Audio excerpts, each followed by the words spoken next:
limitations project under the President of the Russian Federation, as well as the investigative committee, the Prosecutor General's office.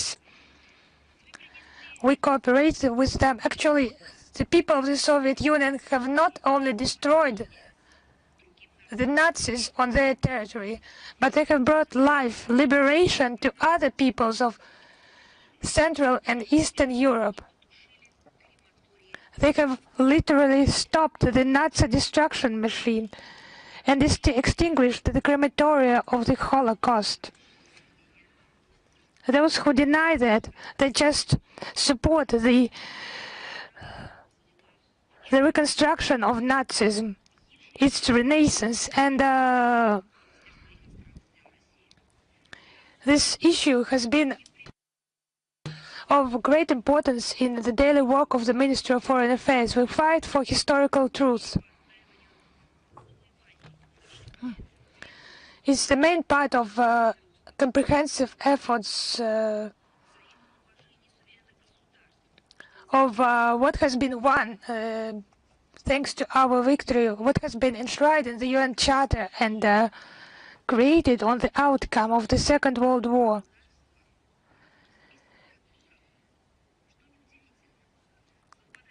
Our adversaries, other states whose list, it's not surprising, coincides with those who vote against the combating glorification of Nazism, neo-Nazism and other practices that contribute to fueling contemporary forms of racism, racial discrimination, xenophobia and related intolerance resolution. They vote against it. Liberal dictatorships that have not accepted the loss of their colonies and want to put obstacles to the development of multipolar world. This blossoming garden, surrounded allegedly by wild jungle, formulated by Brussels, is just reincarnation aimed at this racial superiority of the Nazi nightmare. The European Union that is smeared in brown spots. It's militarizing like the Third Reich used to do it, preparing for the Third World War, not concealing it and calling our country an enemy. It's obvious they have not learned the lessons of history.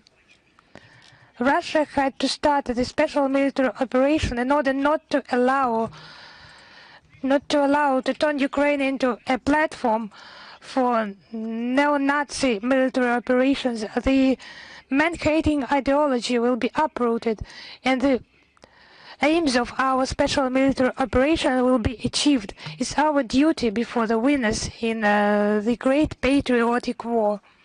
Now I would like to tell you about the Russian diplomats, the Russian Foreign Ministry daily and for many years literally working in historical issues and brings the true international law into foreign relations forged by the heroes of the Great Patriotic War. I would like to mention the preparations for the coming holiday, Victory Day, the 9th of May, abroad. In the accounts by Foreign Ministry in social media, we continue and we are doing that on a daily basis to tell you about the history of the Great Patriotic War, the feat of the Red Army soldiers.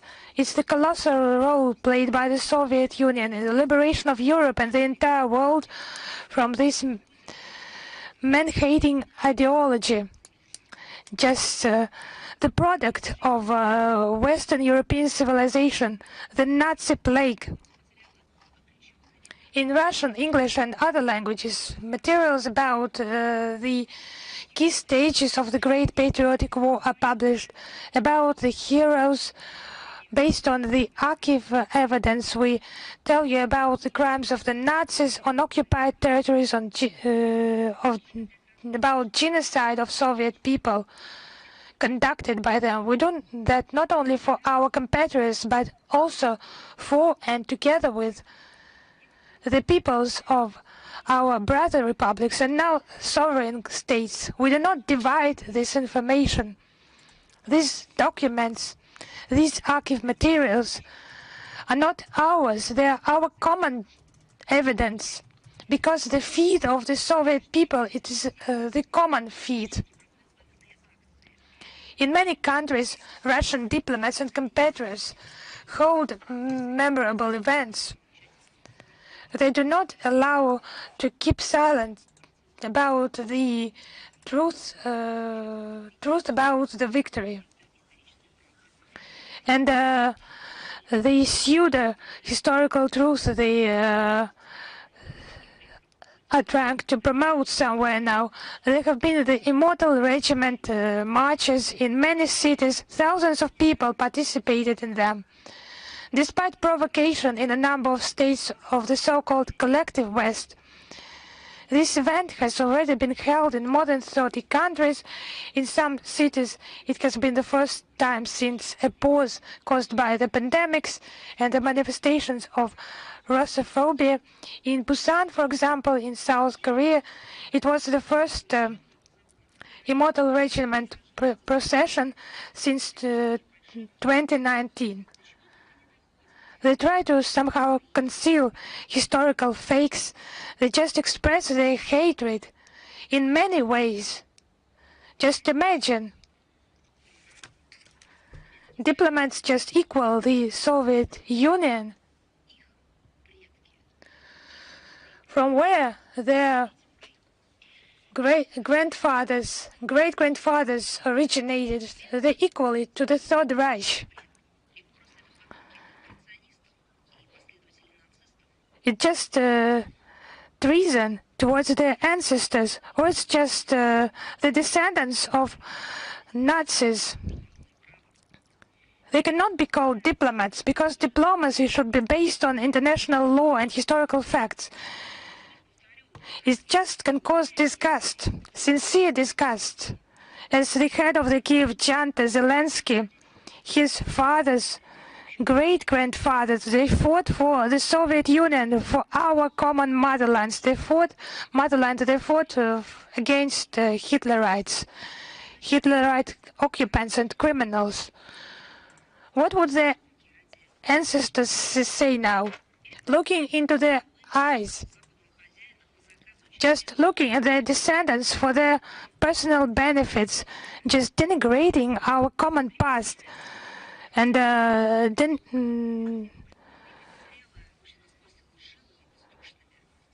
denigrating our common history. So this published material, they're just deceitful, and arguments are presented by us against them, and where the monuments to liberators are still standing, and where the cemeteries of Soviet soldiers have not still been destroyed. They have memorable events have been held. We honored our heroes in more than 40 countries with the direct participation of Russian diplomats. In memory of the victory, tons of trees have been planted and even small alleys have been created. In India, Indonesia, Israel, Bulgaria, Portugal, and many other countries, the school children and children of our compatriots participated in memorable events like Windows of Victory and the Candle of Memory. There was also this Songs of Victory initiative. There were concerts held in many countries where our beloved wartime songs were performed. Songs literally banned in Ukraine now, but it's the music that links the generations. It's the sincere songs coming from the heart, have been written by real soldiers. It's the truth about the good and the evil, about the feet of the people, about the human fates of our mothers, grandmothers.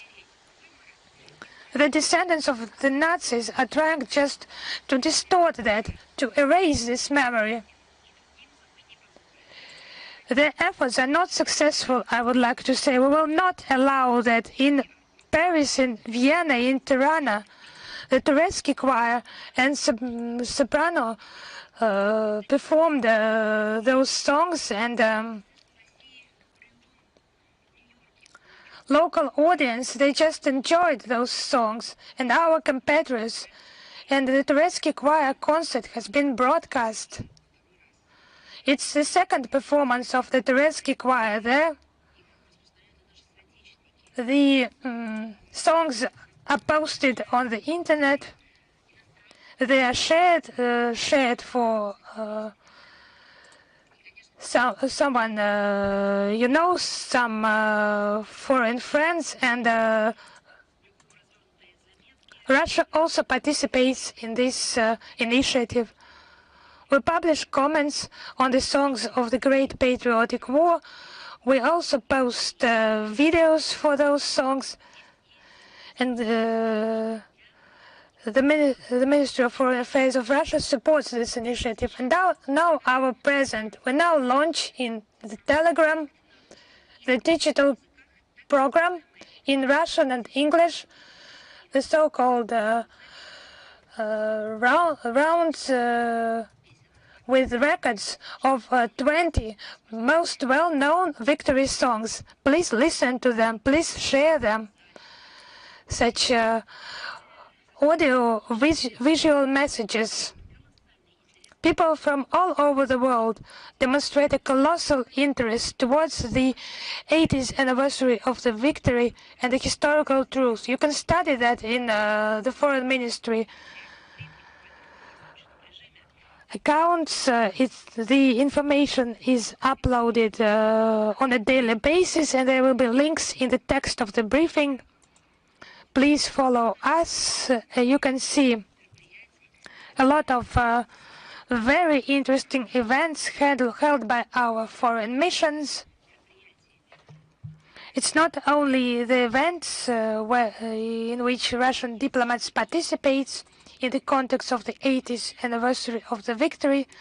There is also analytical work connected with this memorable date. It's been a report prepared on the shadow of Nazism covering Europe again. It has been it's about the glorification of Nazism. It's spreading the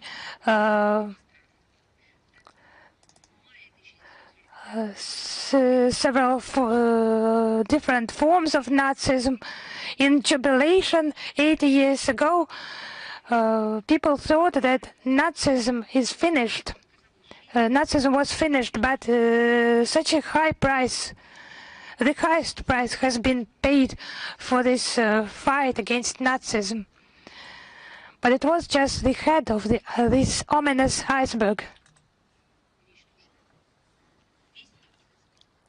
The entire Nazism needed to be destroyed, but actually, as we see now,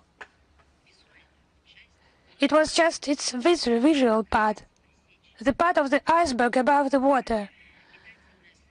But its roots, its nurturing ground, and the part under the water, it has been preserved. And now Nazism is raising its head, mostly in Europe, in Western Europe.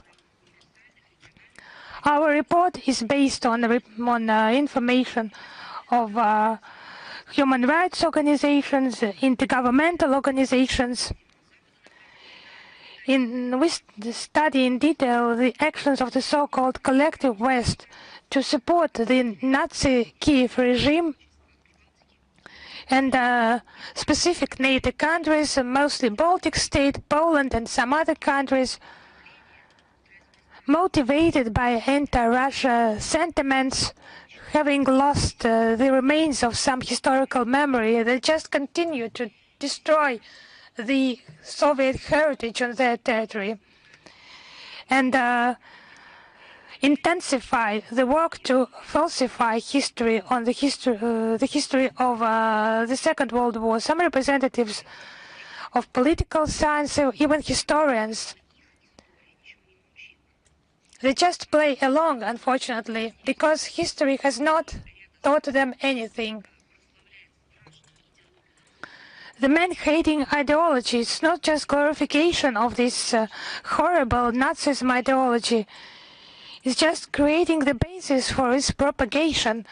Our country has suffered enormous losses as a result of the Second World War, has destroyed Nazi representatives in Europe. It will never allow to forget the lessons of the past, to distort the historical truth, including the liberation of Eastern Europe and Central Europe countries.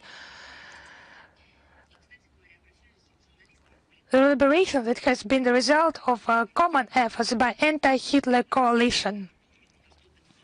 I appeal to journalists, political scientists, historians, please study this report. It's available in Russian and English. Share your assessments, maybe some materials. Possibly we will use them in the development of the next report. Now some events with the participation of Foreign Ministry. There has been an exhibition without the right to forget. This exhibition has been prepared on the order of the President of the Russian Federation, Vladimir Putin, within the framework of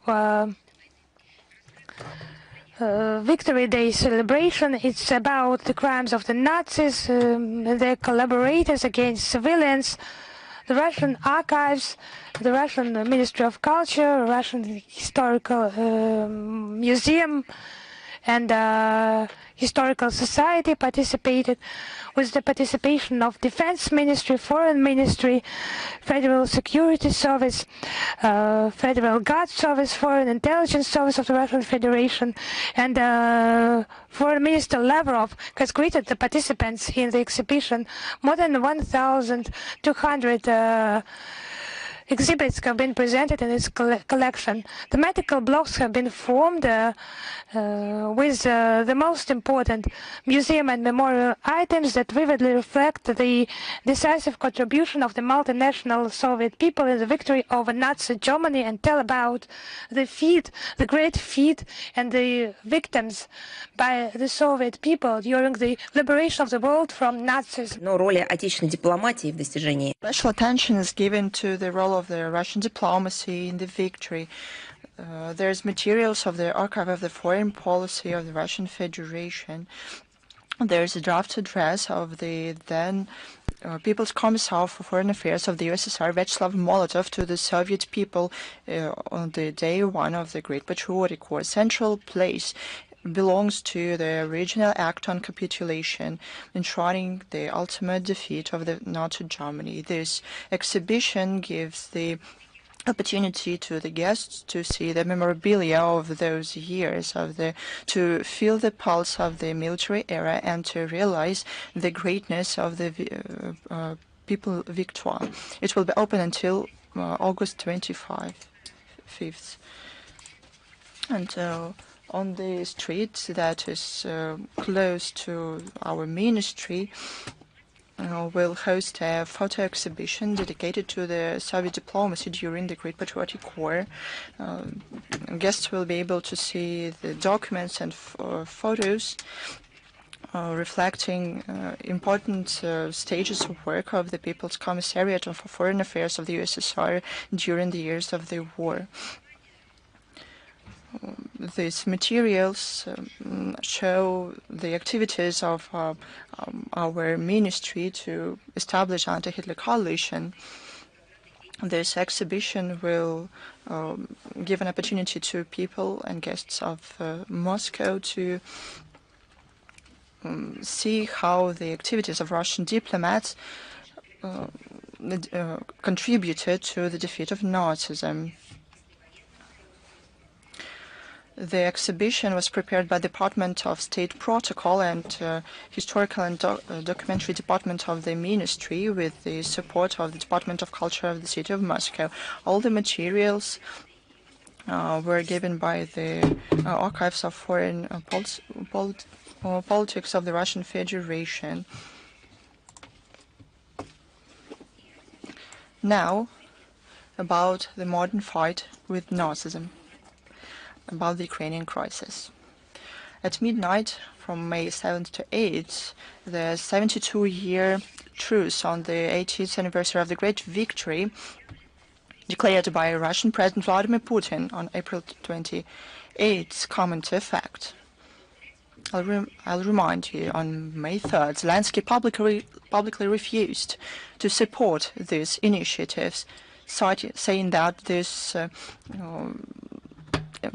initiative is not serious. But it's more serious to kill their own people, isn't it, Zelensky? The Ukrainian army did not stop firing during Easter. He violated the ceasefire regime about 5,000 times in March, April. They violated a 30-day moratorium on energy strikes 136 times. Moratorium is not serious enough, it seems. Zelensky doesn't have any sacred anymore. He abused the memory of his own grandfather, holder of 2 orders of the Red Star, Semyon Zelensky. Now the leader of the Kiev regime abuses the living veterans, those veterans who lived until the 80th anniversary of the victory and who want to participate in the celebrations on the Victory Day on April 29th and May the 3rd. Zelensky de facto threatened to commit terror attacks during the parade in Moscow. He said that he cannot guarantee security to those who is going to come to Moscow. When he realized that, yet again, he made a fool of himself. Zelensky, in a manner typical of him, tried to put the blame on who? On Russia, of course, who ostensibly is interested, according to Zelensky, to accuse the Kiev regime of it. But wait a minute, it was the Kiev regime that after every strike on the civilian facility, after every killings, say that it's their responsibility. So who puts the blame on anyone? The government in Ukraine always confirmed their participation in the implementation of these terror attacks. But isn't it us who put any blame on the Kiev regime? No, it's the Kiev regime who confirmed in the killings of Russian journalists and striking on civilian infrastructure and attempts to destroy of the Crimean Bridge. There's a saying, a thief can't hide his guilty feeling. But in case of Zelensky, this feeling is really huge. On April 29th, the real designs of the neo-Nazi regime was aired by the Secretary of the Committee of the Verkhovna Rada on National Security, Roman Kostenko, during the air. He said that Ukraine has capabilities to simply strike on the Russian parade. But this is the direct words of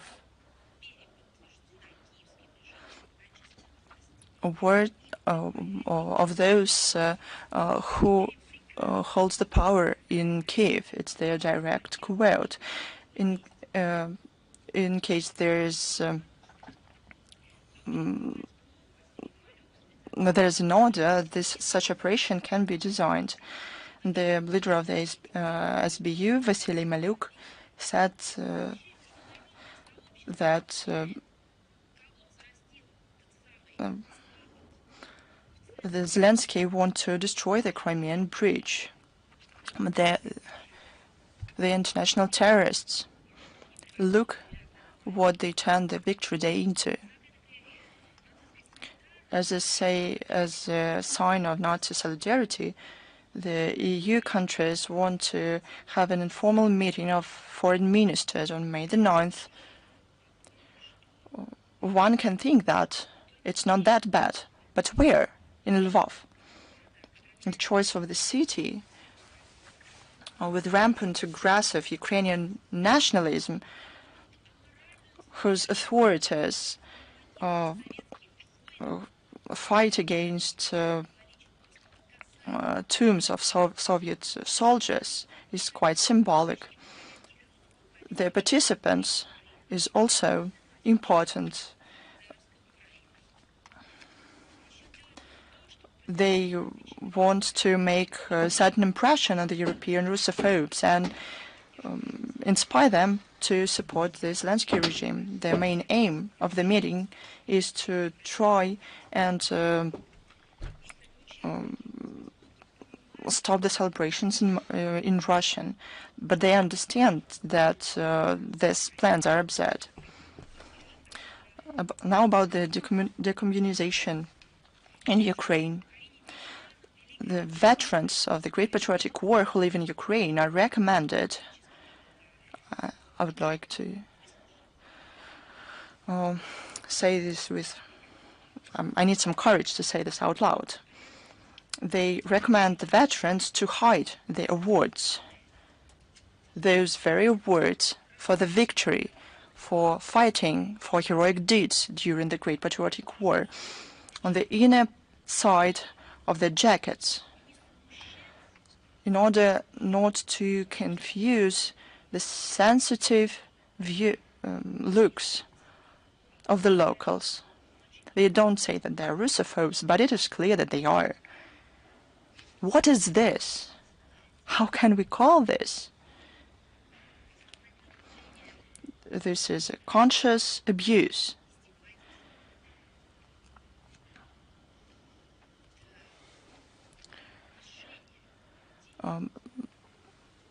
This is an attempt to degrade people.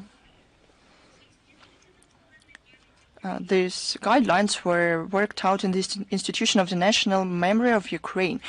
They said that the Soviet ordnance and medals should be worn in the correct way.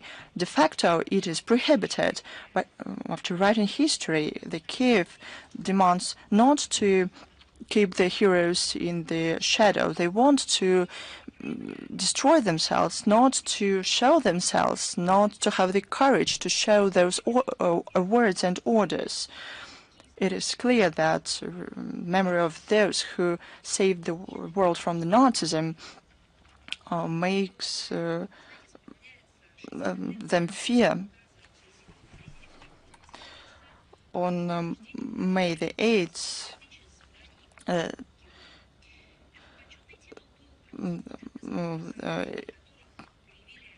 May the 8th marks the 60 years since a directive was adopted about the title, the Hero City. This title was given for to Soviet cities where people showed mass heroism and courage during the Great Patriotic War.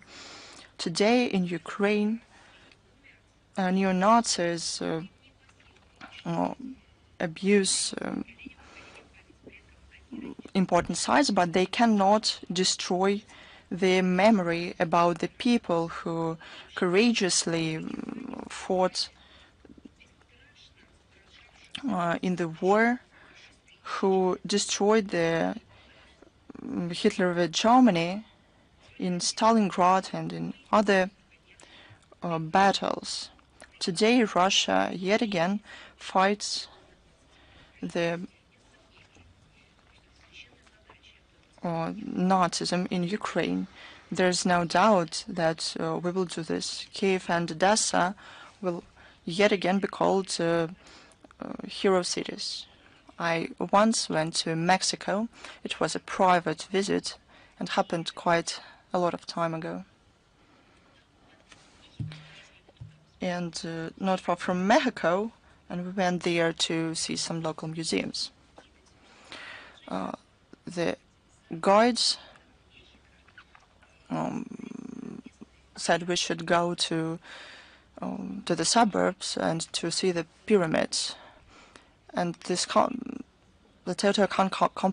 complex was indeed very good, and it's in the heart of Mexico, and we couldn't believe it when we came there. They're huge. They make up a whole complex, and it turns out that they were discovered not long ago, about 20 years ago,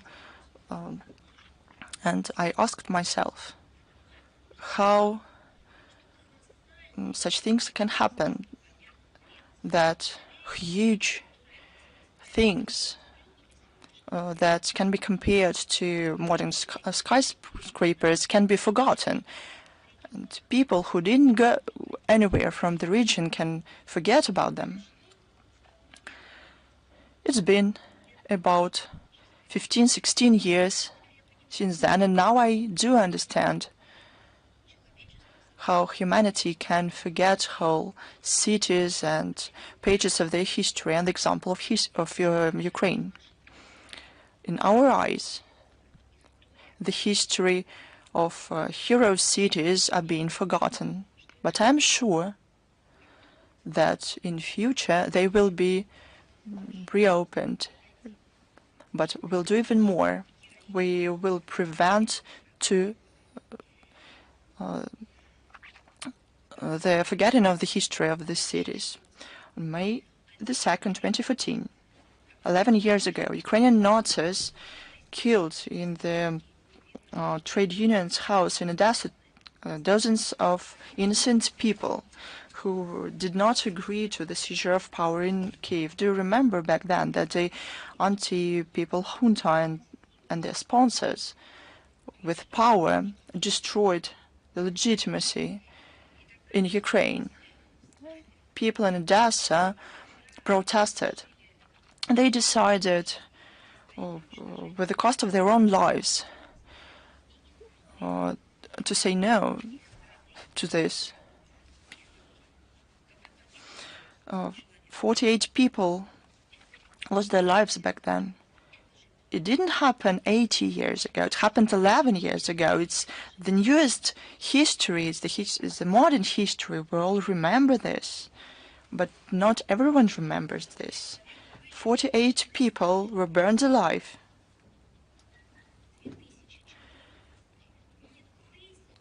It happened in 2014, not in 2014, and not 2014 before our era. It is 2014 of our era.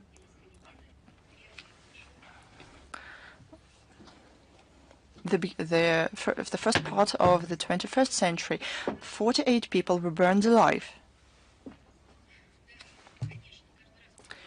Indeed. Every time we say that with pain we remember those tragic events. And every time we are going to talk that those guilty of this mass killing weren't punished. The Kiev regime, despite new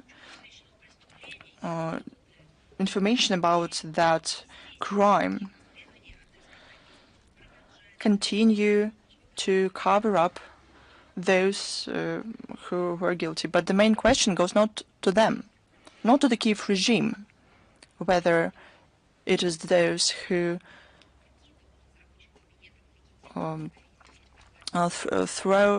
threw out the legitimate representatives of the Ukraine from their cabinet, Yatsenyuk and others. It's not the question to Poroshenko, who came after that and did everything not to investigate this crime. It's not the question to Zelensky, but he, although he promised to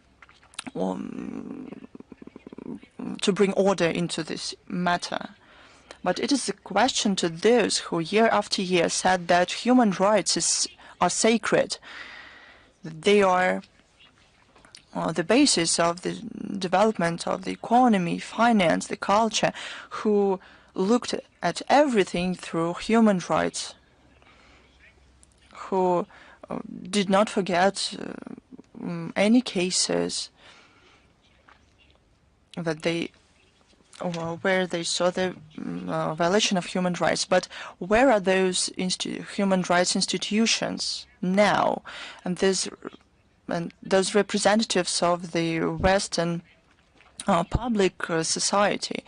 Now we know that they only received money from the USAID agency. Where were you back then, 11 years ago? You did not demand the investigation, not simply of the killing of people, but to sacrificing these people to neo-Nazism. The Kiev regime continues the terror against the Russian region, against civilians. In the night on April 28th, Ukrainian Nazis continued started the drone attack against civilian facilities. The Russian air defense systems put down 102 out of 115 drones. A civilian was killed, a woman was wounded. From April 29th through May 6th, at least 4 people were wounded. On May the 4th, the Strela factory was damaged in the village of Suzemka. On May the 1st, the Ukrainian soldiers with drones made a terror attack on the market in the village of Aloshki. 8 people died and 20 were injured. On 24th of April, the UAV strike in the village of Mokroy Orlovka in the Belgorod region resulted in the death of a local chair of the Electoral Commission, Svetlana Tymoshenko, and the injury of her sister. The drone attacks, as you know, when I was in school, back in school and at the university, I read poetry dedicated to the Great Patriotic War. Valia Valentina. Now, this is what is happening right now that we have to deal with, our country has to deal with. But this complete lawlessness and cynicism of the West, they will have to pay for that. Someone will pay with, as it should be, in accordance with the corresponding laws, and we will be talking about this in more detail. And some in the West perhaps would have to answer a bit later, but they'll have to pay with seeing a generation growing of those who don't care about the ancestry and the history, a generation of those who will be not able to distinguish a truth from lies, who will not be able to protect their own countries, they will not be able to respect their own countries, and will have no love for their countries. As a result of this UAV attacks against a civilian sector, a car and a bus in other villages from April 25 to 4th of May, 4 civilians were killed and 15 were injured. On April 24th, the Banderites deliberately targeted the holy site in the Belgorod region with the UAV wooden temple complex New Jerusalem in the village of Zakharova. They used the UAVs to prevent the Emercom officers and Russian servicemen and local volunteers, to bar them from trying to extinguish the flame. You know that there have been a lot of artistic pieces and documentaries about the Second World War, about the atrocities committed, and that's the same thing that Nazis have been committing. On April 27, the UAVs from Ukraine struck a school in the village of Peshchanoe and a butter factory, an oil factory in the village of Sloboda in the Kiev regime. The school was set on fire and 1 person was injured. On 30th of April, the UAVs from the AFU attacked a civilian district and a building of a kindergarten. On the 4th and 5th of May, the UAVs resulted in deaths of 2 people and injuries of 5 people. On 27th of April in Gorlovka, the shelling with the use of large caliber artillery resulted in the death of a civilian and 6 people were injured. On the 29th of April, 17 people were injured, including a 4-month-old child and 5 internal ministry officers. And the 9th of 2nd May, the UAV attacks against the city of Rilsk resulted in injuries of 3 people and further injuries of other 3. In the Novorossiysk and Krasnodar Krai, the strikes resulted in the injuries of 5 people, including 2 children. On the 3rd of May, the Ukrainian terrorists tried to strike the Crimean infrastructure with missiles, using 8 Storm Shadow missiles and 3 Neptune anti-ship missiles. On the Black Sea, 33 crewless unmanned boats were used in an attack. All those boats have been destroyed by the Russian armed forces, and everything will result in a punishment. Russian courts continue to sentence Ukrainian neo-Nazis and mercenaries for their war crimes and other atrocities. Andrei Zhurba and Anatoly Marmaza, the AFU militants, received 16 years in prison each. They mined roads and prevented the evacuation of peaceful population from the Kursk region. They have been in absentia sentences in regards to foreign mercenaries from Azerbaijan, Belgium, and Sweden. Gassar Analogly Mamedov, Maxim Roger Genry Barat, and Tobias Enquist. They have been sentenced to 14 years in prison each. All 3 have been declared. International search has been declared for all 3. A 9-year sentence was issued to the Colombian mercenary Miguel Angel Montilla Cardenas, who was captured by Russian forces in 2024. He accepted the blame. The Ukrainian Nazis are still continuing to identify themselves with their ideological predecessors from the Third Reich. Of course, there's proof of that. On the 26th of April, the militants of the Karpatskaya Sech Battalion published an invitation to the celebration on the occasion of the creation of the detachment, depicting the head of the SS, Heinrich Himmler, and other Hitlerites. In Lvov, there have been manifestations in the framework of the yearly glorification of the SS Galician division. One of the posters featured the photographs of 2 German Nazis in the period of the Second World War. One of the pictures was taken during the Kiev offensive in 1941, and second in the Ardennes in the Battle of the Bulge in 1944. We see the the telling example of glorification of the German Nazis and the collaborators from the Ukrainian rebel army, which has been deemed extremist in the Russian Federation. Those people have been capable of killing hundreds of thousands innocent Ukrainians, Russians, Poles, Jews, and other ethnicities. The modern Banderites, in their hatred and in the cruelty, have surpassed the ancestors and their idols. But those are not just separate problems. Those are the problems that, in concert, are one large global problem. We see new testaments of overwhelming corruption, the all echelons of the Kiev regime. There's been a scandal that more than 20 officers of the National Anti-Corruption Bureau of Ukraine pointed out that in their declaration on incomes that they had huge proceeds in cryptocurrencies on their electronic wallets, the majority of which have been discovered as non-existent. Perhaps they have not been just trying to be more honest than they actually are, but the Ukrainian journalists think that these are the clumsy attempts to legalize the stolen proceeds, primarily from among the money that has been supplied by the West to Ukraine. And this has all been going under the pretext of fighting corruption.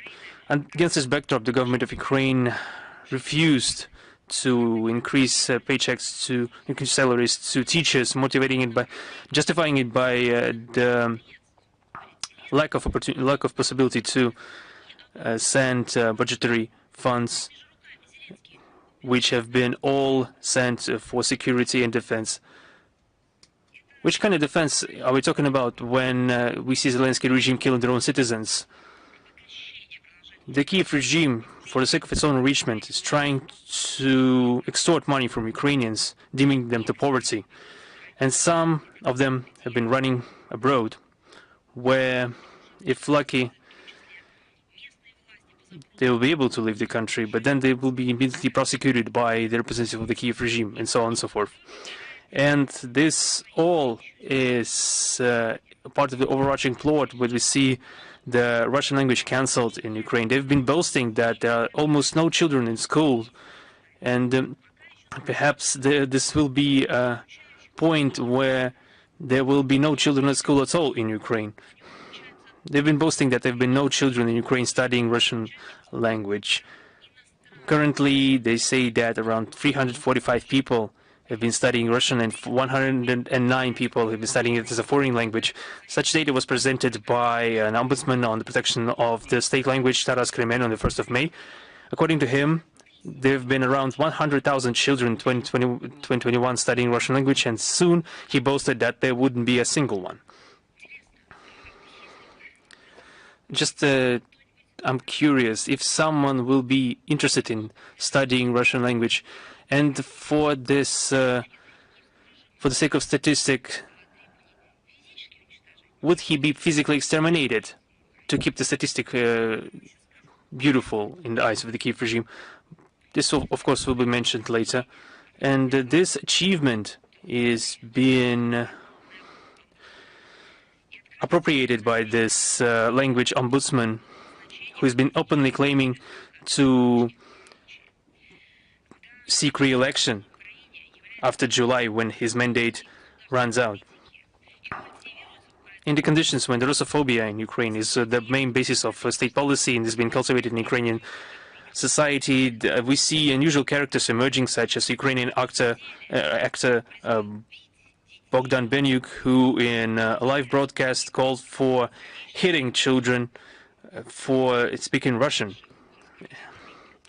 That he told that you could hit the minors if they speak Russian, and you could hit, and when it comes to seniors, you could simply hit them in the head with a bottle. Well, an artist, perhaps as a person emerging from a cultural background, should bring culture to the masses, but on the other hand, he's demonstrating his anti-culture, his lack of education, and he just demonstrates what is the real culture in Ukraine, which has been transformed and twisted under the state propaganda. This is a telling example of this brainwashing that we see when a person born and raised in the USSR, who was cast in the Soviet and Russian films, has been transformed under the influence of propaganda. Bogdan Benuk perhaps is sticking to the principle, money doesn't smell. Perhaps in Ukraine money truly doesn't smell. Some people in Ukraine, for example, Zelensky, truly do smell something in Ukraine. The actor was also asked what about his own son, what was he doing, and he answered that he wasn't really in a hurry to give the duty to the motherland. Remember the case of Kuleba? He said the same, that he gave all to Ukraine, but at the time he was living in Central Europe and he had a new home. We see all those photos of Ukrainian officials and former Ukrainian officials enjoying the lavish lifestyle, and the citizens of Ukraine are trying to seek answers, so why he abandoned them. And all those who left don't care about them.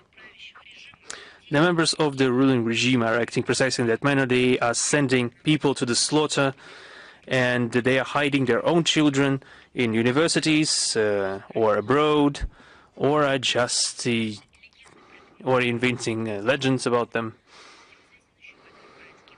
Another comedian is very famous in Ukraine. He also was cast in Russian films. He was friends with colleagues in Russia. He supported the Russian language. And for the sake of money, he betrayed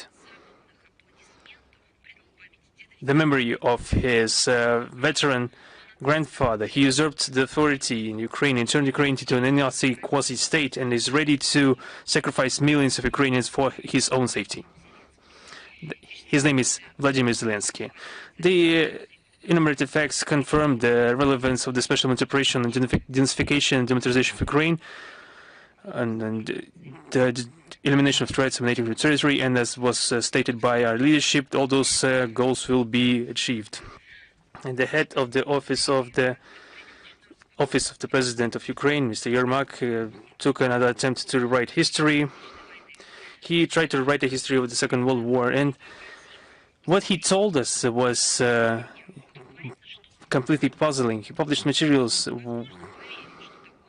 Can't really believe that a person could come up with that, but it is nevertheless true that 16% of the Soviet division allegedly were formed and staffed by Ukrainians, and hundreds of thousands of those people were storming Berlin in 1945. After the war, the territory of Ukraine, during the war, Ukraine was a basis for the Russian war effort, and that the Soviet Union wouldn't be able to survive without Lend-Lease, without fuel, without logistics, and the armor lists for the T-34 tanks were manufactured in the United States, and the half of Russian bread were supplied from abroad. That is according to the nonsense spewed by Yermak. And according to his opinion, the refusal of Britain to capitulate upset the plans of Hitler to concentrate his efforts against the Soviet Union. In 1941 and 1942, 40% of the German forces were forced to be retained in the West. That's the type of history,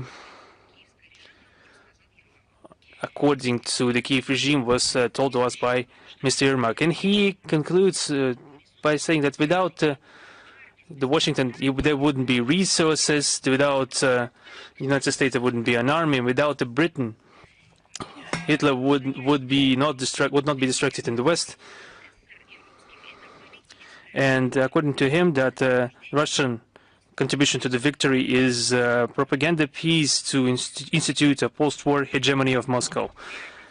And the real history of the Second World War is the history of resistance, where the contribution of Ukraine was written in blood.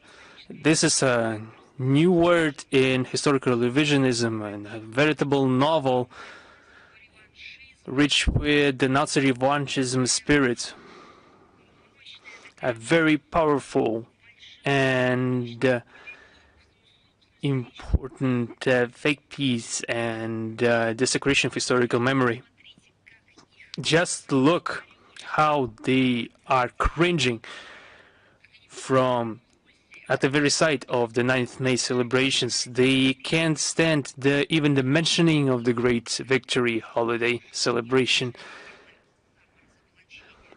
And we see that even the self-denunciation. And Mr. Yermak doubted the decisive contribution of the Soviet people to the victory against fascism. His conniving desire to forget about the heroic deeds of the hundreds of thousands of Soviet fighters is baffling. He claims that 60% of Soviet division were made up from Ukrainians. I don't know where he took that from. The archive data that shows that Ukrainian nationals constituted less than a quarter of the complement of this Red Army. This is not good or bad. This is just we see that they're trying to twist the information, but it is not about the numbers. It's important to say that they fought shoulder to shoulder with other nationals of the Soviet Union, among different nationalities, different ethnicities: Russians, Belarusians, Kazakhs, Georgians, Armenians, Uzbeks. And they fought not for an independent Ukraine, but for the common motherland, the Soviet Union, for their home. as part of a single country. Yermak claims that Lend-Lease had a saving role. Of course, the aid was very important, but it pales in comparison with the power of the Russian industry. 76% of all casualties sustained by the Wehrmacht was sustained in the Eastern Front. Almost all operations of the Soviet army were conducted with the use of equipment manufactured in the Urals, in other factories that have been moved to the hinterland, and everything that has been created by the heroic deeds of the Soviet people. I will once again remind everyone that perhaps I thought everyone knew about that, but I'm being surprised to the fact that the Lend-Lease wasn't free. And the debt for Lend-Lease, and it's important for the next time when Yermak or other similar to him will be able to would be spewing this nonsense. It's important that we see that the debt was paid, and it wasn't paid until 2006, and Ukraine didn't take part in paying out the debt. And seemingly they should have been, because despite the fact that they have refused to participate in negotiations regarding Russia inheriting the state debt, the foreign debt of the Soviet Union. This completely discredits the only position expressed in the Bankovaya. The modern Ukraine is also experiencing heavy debt, and the debt will be laid upon the shoulders of the future generations of Ukrainians. The difference is that then Lend-Lease helped destroy the common enemy, the Nazis, the fascists, and today this aid that will be paid for by the future generations of Ukrainians, they will be paying for that throughout their whole lives. They will be paying for that aid. And this aid is coming to their own detriment in the future. And the thesis about the half of Soviet bread manufactured abroad is also ludicrous. In the most daunting times during the war, the Volga region, the Siberia regions provided all the grain for the front. The shipments abroad consisted around 10 or 15% of the total amount of grain circulating in the Russian Federation. Regarding the armor for the Soviet tanks, and the manufacturing of this type of steel was developed in the factories in the Urals and brought from Kharkov. And the same thing was mentioned by the Prime Minister Churchill and President Roosevelt regarding the USSR's contribution. We understand why Yermak is doing what he's doing. He needs to show his type of loyalty to the West, then show it in a way that doesn't degrade the memory of the President Roosevelt and Prime Minister Churchill, as if contradicting their own statements. I would quote those statements in 1943, President Roosevelt, in his letter to Stalin, he wrote, "I congratulate you on the brilliant victory of your troops near Stalingrad." And the commanders, frontline commanders, men and women who have supported the worked at plants in the field, they just united, not in order to just forge the glory of arms, but also to with their entire energy to reach the defeat of our common enemy. End of quote. Further, UK Prime Minister Winston Churchill, in his letter to Stalin, noted the future generations will recognize their duty towards the Red Army as we are doing that. They have done a lot for us to survive that and to live to see those achievements. Can this quote by Churchill be made now at Downing Street at Foreign Office for British media who are so proud of their British education, for them to quote the testimonies of UK Prime Minister Winston Churchill. Now the agonizing Zelensky regime is experiencing one fail after another. It's just in favor of the West, just contributing something to them.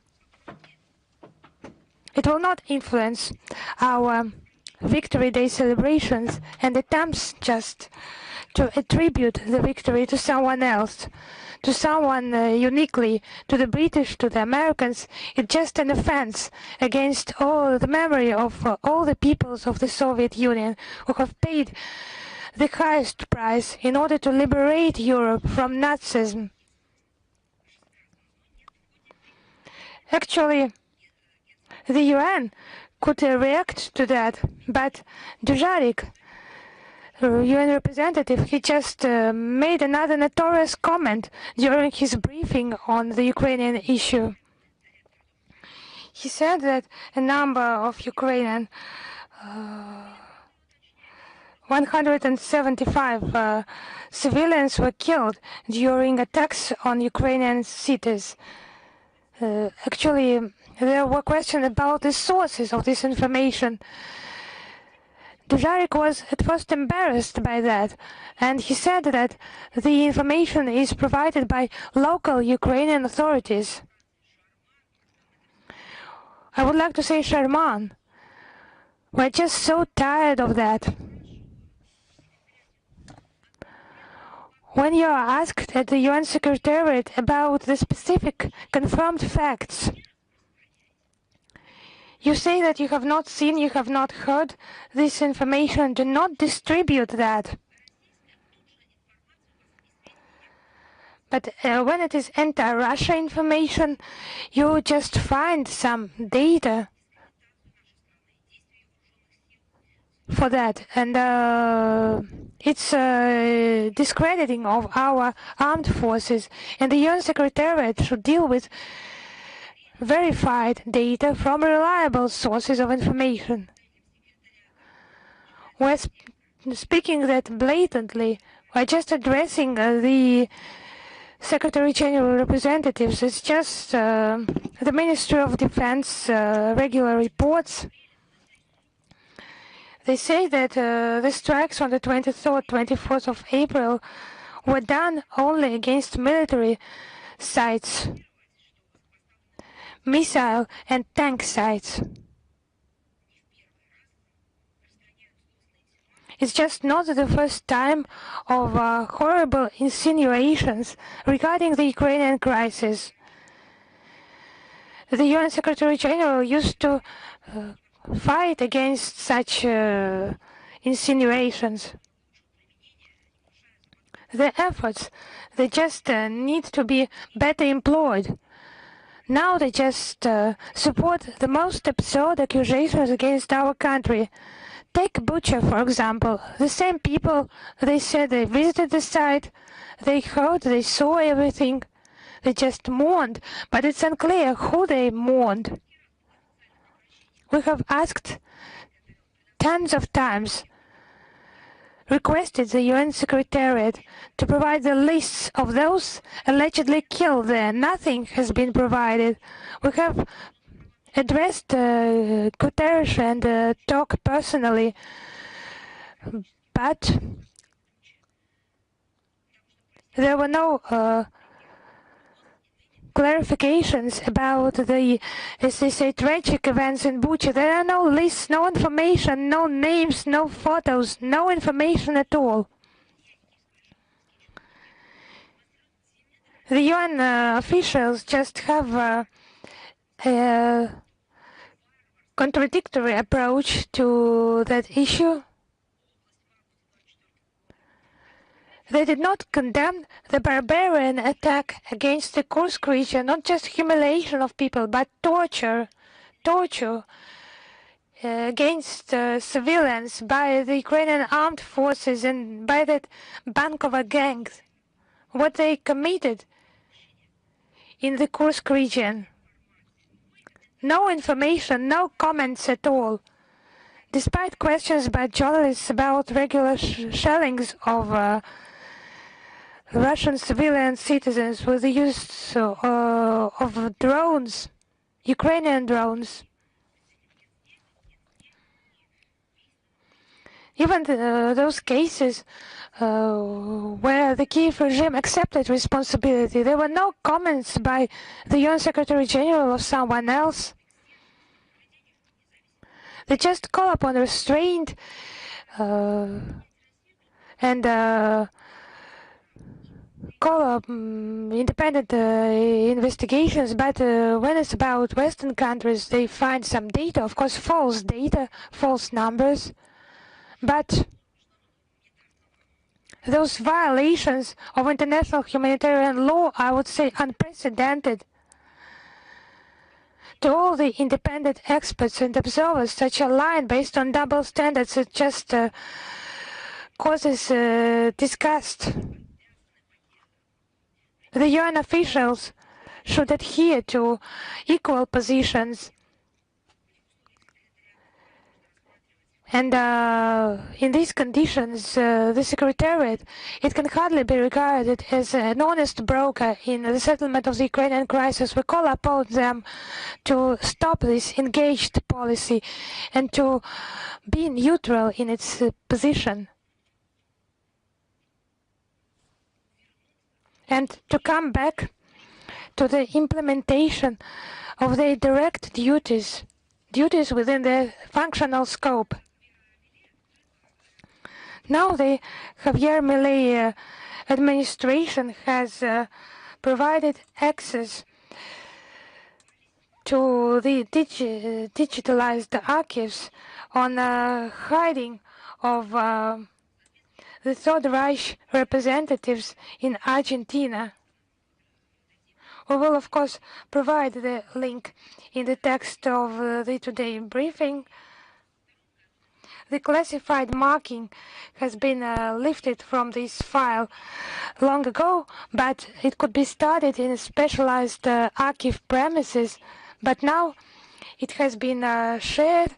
This data has been shared by Rosenthal Center based in the US, and now this data has been made public.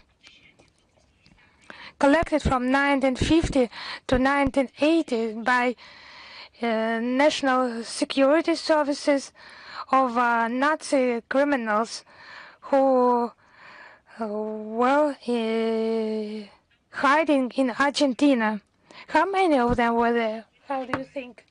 Maybe tens of them, maybe 100 of them who could just hide there somehow.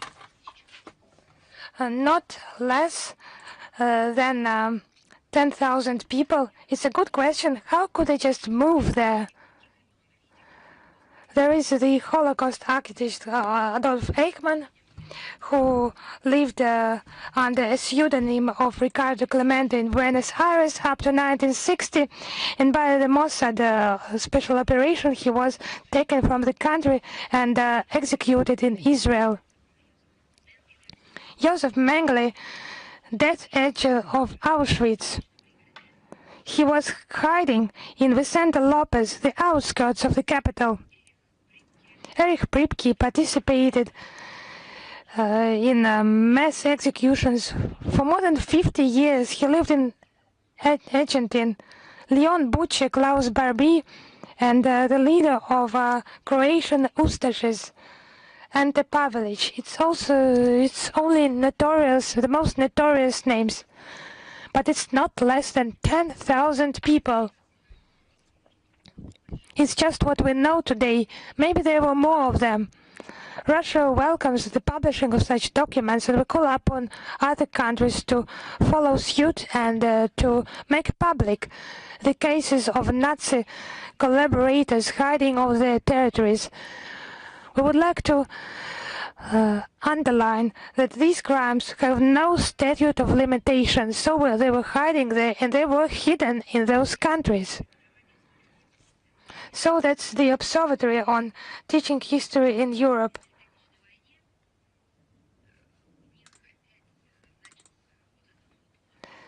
On the eve of the 80th anniversary of victory in the Great Patriotic War, they just started this frenzy, continued it, and published that report.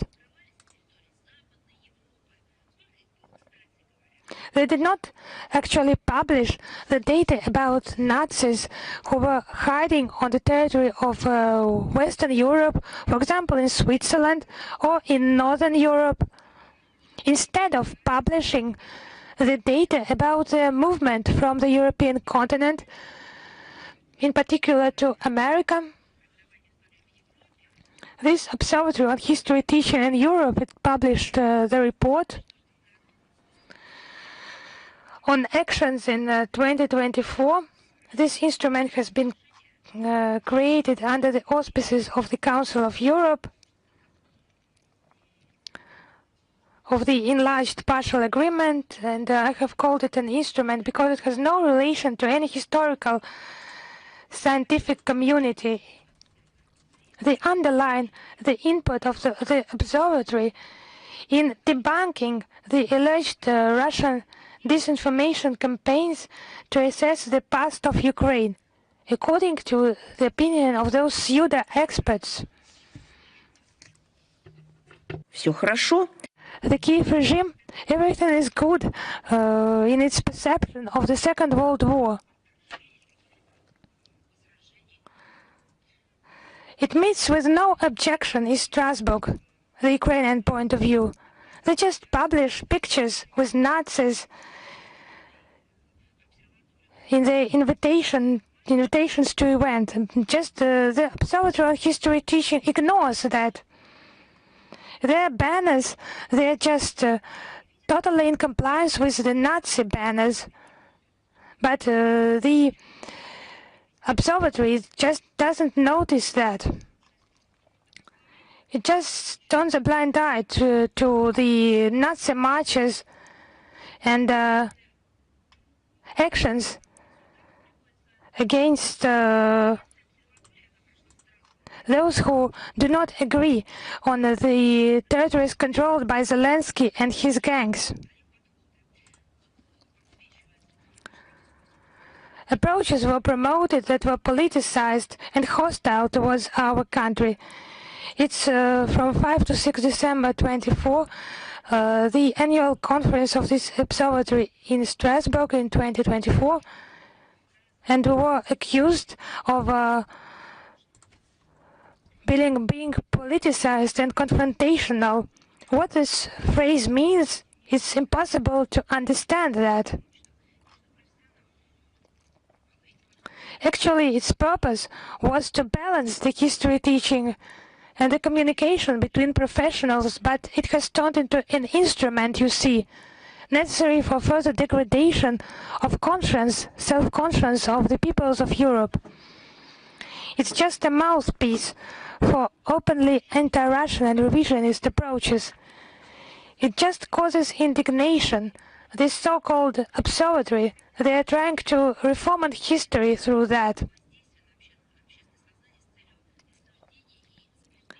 It's a means of influencing the public conscience, strengthening Russophobic cliches and xenophobia. We think that fighting the historical truth is unacceptable. We will react and we will cooperate with all those who are open for dialogue, who treats the historical memory with care and attention. In Warsaw, there has been the 10th summit of the Three Seas Initiative. It's just some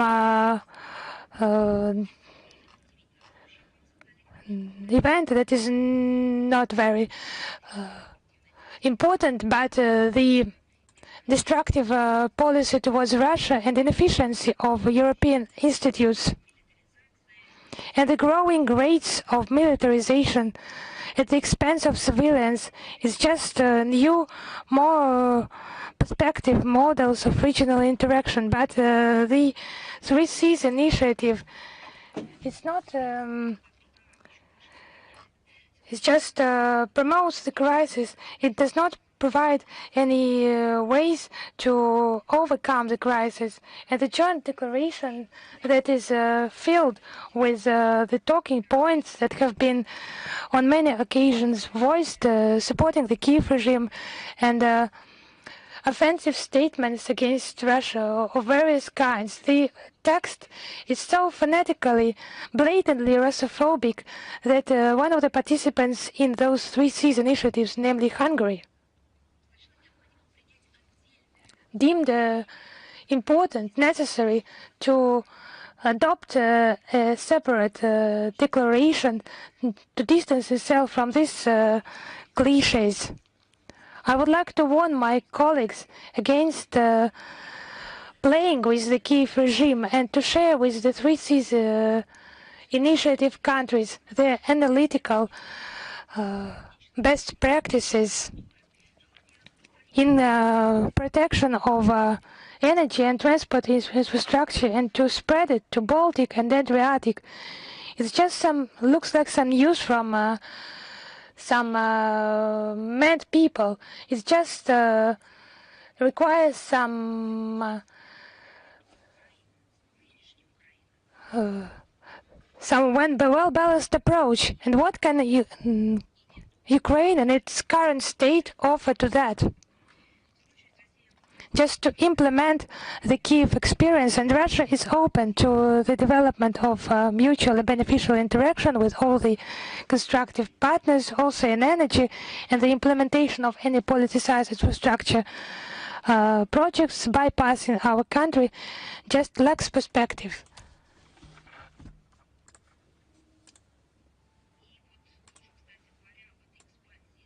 And about this NATO expansion, since the 28th of April in Georgia, there are command post exercises in Georgia with the participation of NATO.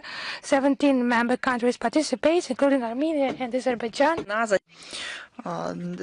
Thus, the alliance continues its policy to involve the republics of the South Caucasus into their influence. As a rule, such formats used by NATO to impose to the regional actors. They impose their standards.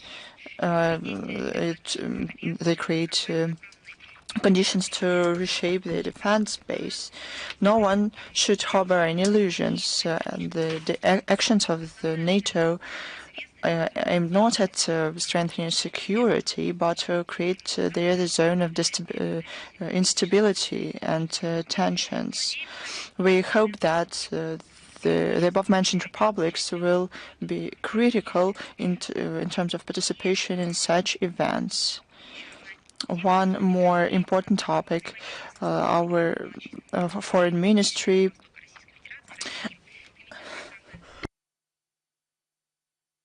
together with Association of Small Indigenous Peoples of the North Siberia and Far East of the Russian Federation, prepared a book, Regulations of the Northern Peoples. This book includes documents and materials endorsed by federal agencies about organizational, finance, and economic and other aspects of activities of societies of small indigenous peoples, including them obtaining consultative status at the ECOSOS and other materials that contribute to the more active participation in Russian NGOs in specialized international forums. The main aim of the book is to make the legal norms as easy as possible and to make the interaction of indigenous peoples with the authorities as easy as possible. The publication, this book adds up to the book published in June 2023, the Code of Northern Peoples. The e-version of the book is published on our website. The link will be available in the text of the briefing.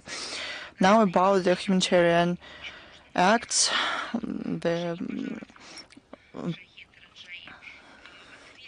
In response to the request of our Iranian friend, the President of Russian Federation, Vladimir Putin, made a decision to urgently send to the city of Bandar Abbas several special flights of the Emircom of Russia with experienced professionals to extinguish the fire in the port of Shahid Rajai. Despite difficult meteorological conditions and severe hurricane, our specialists made it to that place and started to extinguish the fire. Amphibious planes made several flights to drop water on the fire. Our diplomats facilitated Russian rescues in terms of coordination with Iranian colleagues. On April 27th, President of Russia extended condolences to the leader and president of the Islamic Republic of Iran following this tragedy. Russia is going to help our friendly people of Iran, like it happened in the flood in the northern parts of the country in April 2019 and following a destructive earthquake in February 2023. On May the 7th marks the Day of Radio. That very day in 1985, during the meeting of the Russian Society for Physics and Chemistry, Russian inventor Alexander Popov presented the first radio that he created. It was a technology that changed the humanity for good.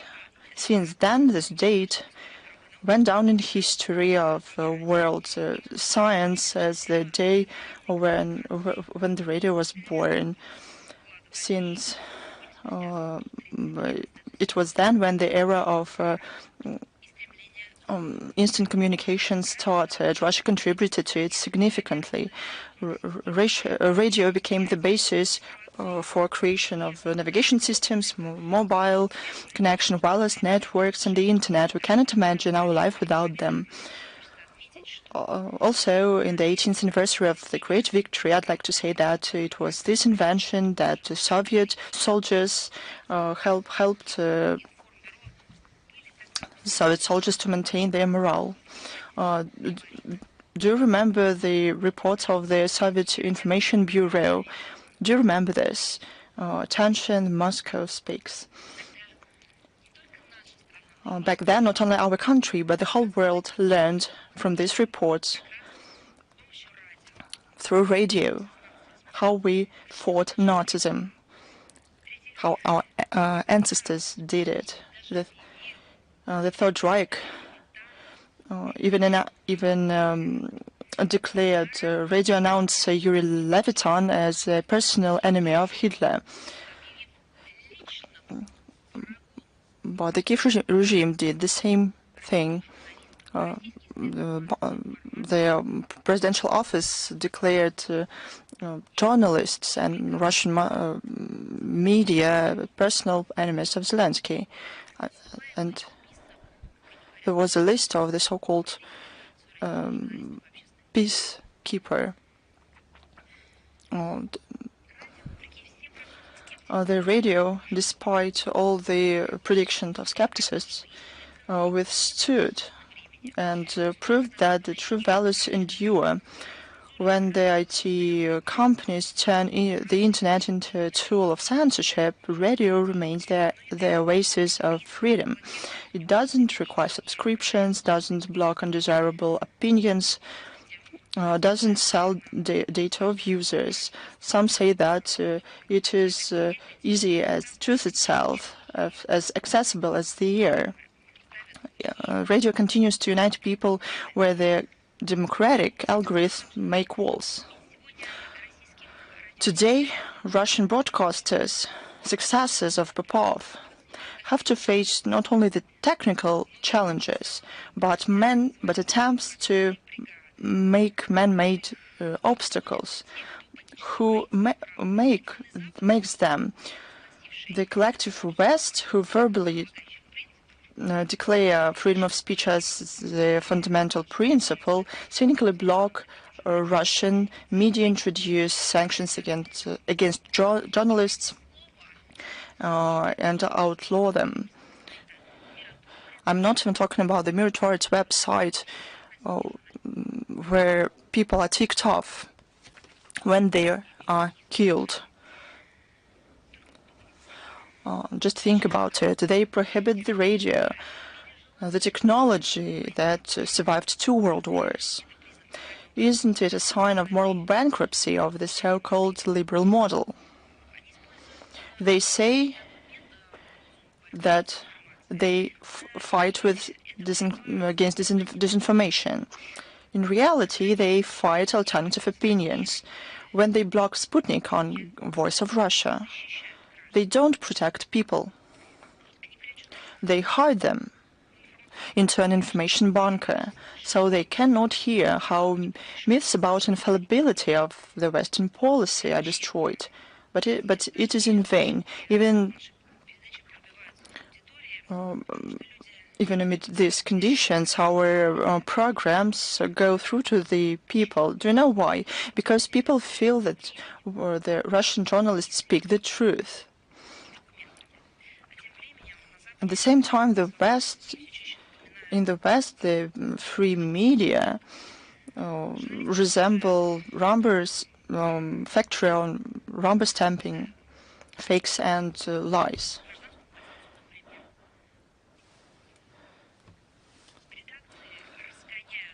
Journalists are thrown to prisons. Newsrooms are dismantled for their wrong questions or materials. For being objective, you can be left without not only career but even life.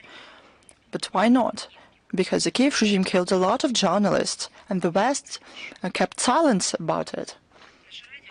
Our radio, like 130 years ago, will continue broadcasting despite everything, because the air does not know boundaries, and the truth shouldn't be explained.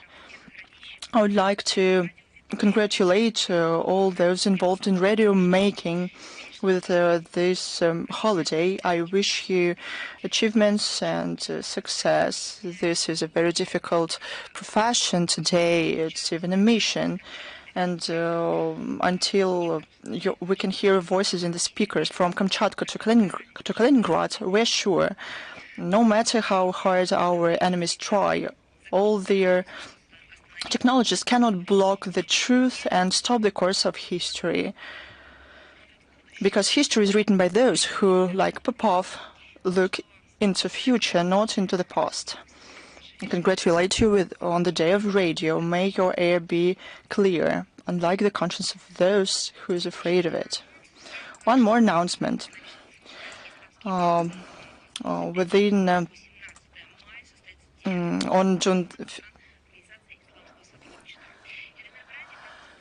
the event takes place in Kazan annually since 2016. It is organized by the Association of Young Diplomats and the government of the Republic of Tatarstan.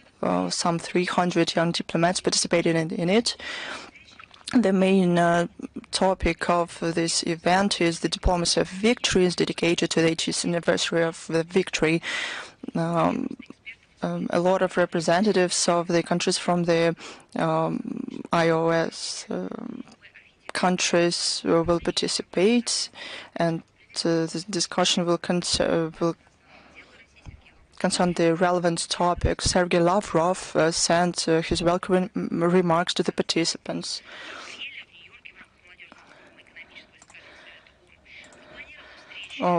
Meetings of young diplomats with the leadership of the Republic of Tatarstan are planned, as well as a football game between teams of young diplomats. And Rubin Football Club.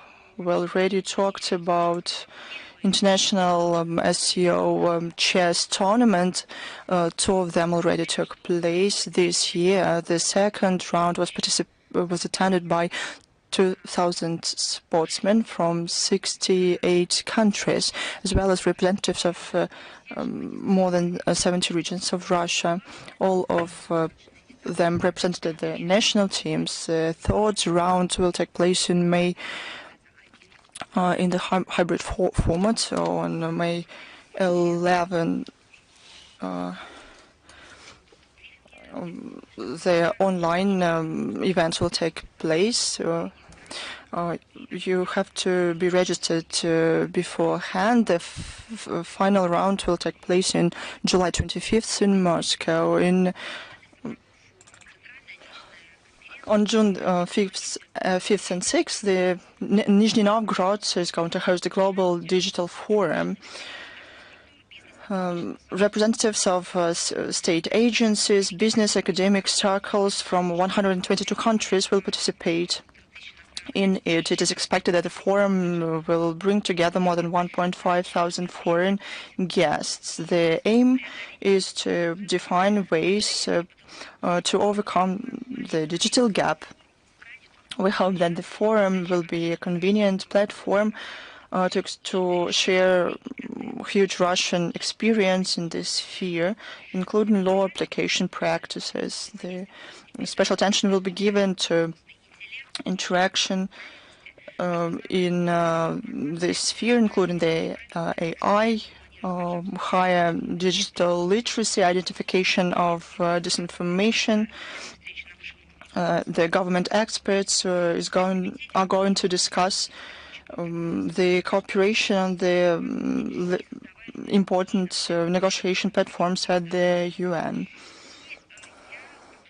I'm ready to take your questions. Is the international affairs with us? Yes, I congratulate you on the upcoming holiday to you too.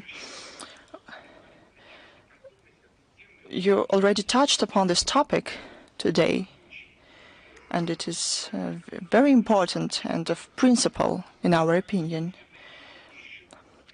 How can you comment on the statement of Zelensky about possible terrorist attacks on May the 9th? It's the case when a comedian turned into an actor of global terrorist theater. His latest comments testify to the terrorist essence of the Kiev regime, including the attacks on their own population. They abuse the veterans of their own country. They try to denigrate the veterans in our country. He betrayed everyone, including his own people. He kneeled before them and promised to bring peace to Ukraine. He betrayed his own grandfather, a veteran. He betrayed nationality, his people, everyone, everywhere. He's prepared to make a bloodshed of Ukraine. So he is someone there and is paid for this. So he is invited to the get-togethers of the so-called civilized society. When he says that he cannot guarantee security because it's not his territory. It means that after every terror attack, after every killing of a civilian, the Kiev regime admits to responsibility for this. They turned the Crimean Bridge into a constant target, and they jeopardized a lot of people. Literally, there are people killed, and every time they said that they did it. That's why his threats are clearly of a terrorist character. Look at this. All of this involves the terrorist practices and neo-Nazi logics. They take down to anti-Nazis, to the heroes of World War II. Instead, they erect memorials to collaborationists. Now they even exhumated the bodies. So the Victory Day is not just another date when he can use his terrorist practices. It's his target. This is his aim. I don't know if he came up with it on his own or he was given instructions. Probably it's up to psychiatrists to decide. But it aligns with the common efforts of those who would like to cancel the outcomes of World War II and in the victory, when the USSR played a decisive role. This is the efforts of those who for many years want to exterminate the memory of those events. There were a lot of people who here in Russia who said that parades should not be taking place, that the uniform shouldn't be worn to do with those events, as a sign of respect to their own ancestors whose great-grandparents wore that uniform. All of this took place, but when they realized that they cannot achieve their goals, they made up another plan. They started to use the Kiev regime for this, for blackmailing, for threatening. But the Russian leadership already said that all those attempts are futile. Thank you very much. One more question. The Russian media published information that Slovak President Chancellery was received around 400,000 signatures of Slovak citizens under a petition initiated by some political movements in favor of a referendum to withdraw the country from the regime of sanctions against Russia. How would you comment on this information? Yes, indeed, we took note of the statement of different political parties and society organizations in Slovakia regarding the start of collection of the signatures to conduct a referendum, which, according to the constitution of the Slovak Republic, could be declared by the head of the states.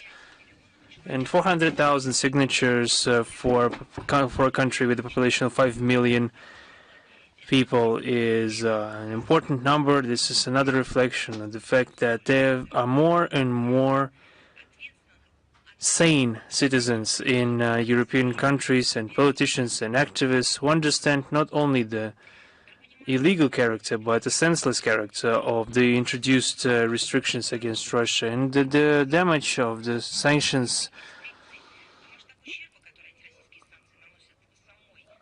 is clear to the population of Slovakia. It's not a secret to everyone, and they are getting their own statistics in the EU.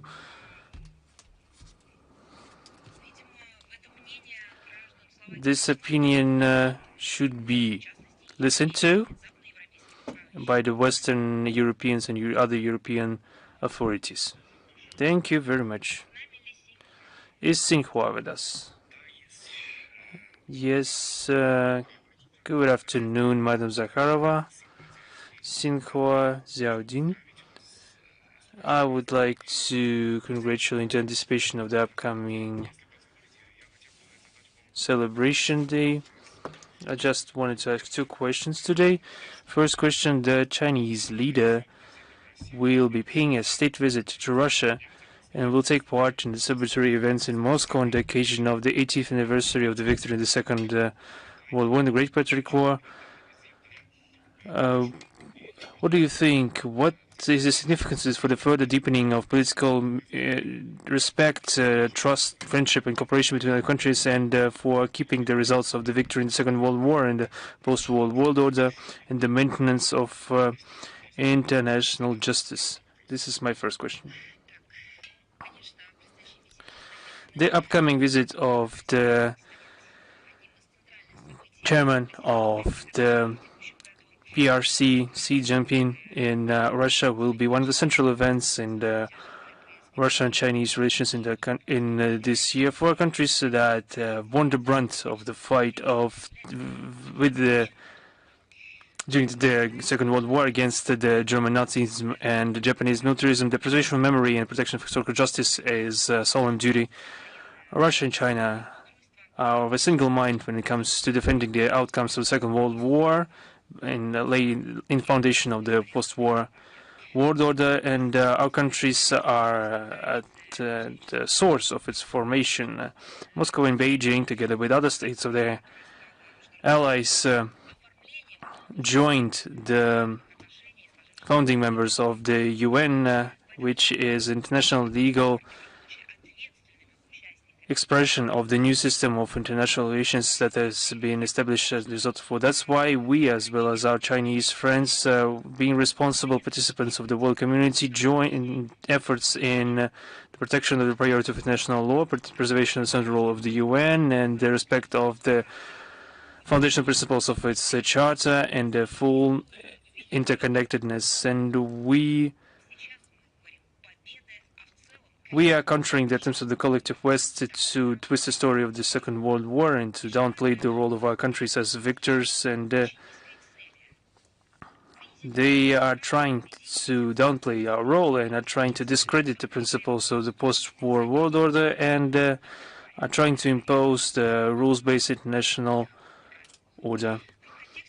In this context, the upcoming Russian-Chinese summit will send an important signal to the international community regarding the joint approaches of Russia and China regarding the protection of the post-war order and the countering attempts of the falsifying of history of the Second World War, revising the post-war architecture of international relations, where Russia Federation as a continuing state of the USSR and China too has both have a status of key guarantors of the world architecture. The negotiation will include a broad range of common questions, and we are preparing an important package of documents for signature regarding the cooperation on different avenues, and we are convinced that the outcomes of negotiations of President Putin with Chairman Xi will be serving to give another impulse to the complex development of the Russian-Chinese relations of mutual partnership and strategic interaction. Thank you. My second question is that this year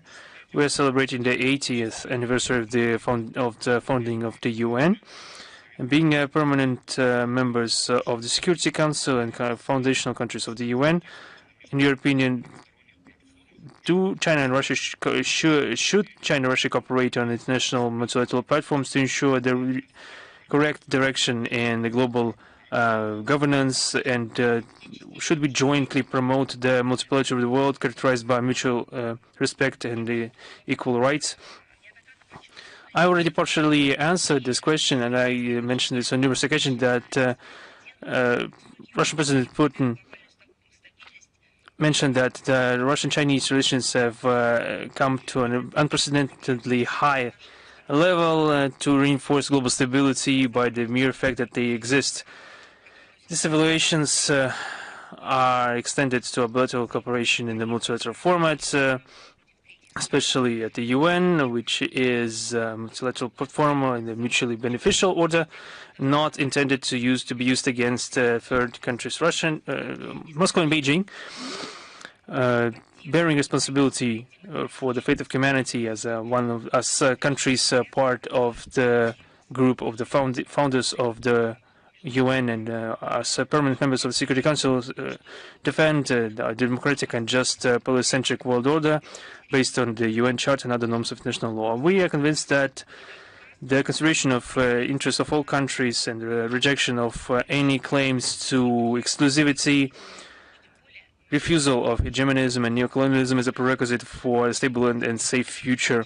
We see the UN as a unique, legitimate, representative platform to elaborate collective responses to key challenges of modernity in the conditions of the upcoming multipolarity, we deem it necessary to have progressive efforts to restore the authority and the efficiency of the UN. We need to reinforce its central coordinating role in world affairs, and we have similar approaches when it comes to the reform of the UN. Our countries are expressing solidarity when it comes to most regional and thematic and local subjects in the UNGA and UNSC. We prevent the imposition of unilateral narratives broadcast by a small group of countries, and those decisions should become a dominant idea to the detriment of the global majority, and they should be presented at the collective will of the world community. We continue our work to give draft resolutions a balanced character, which would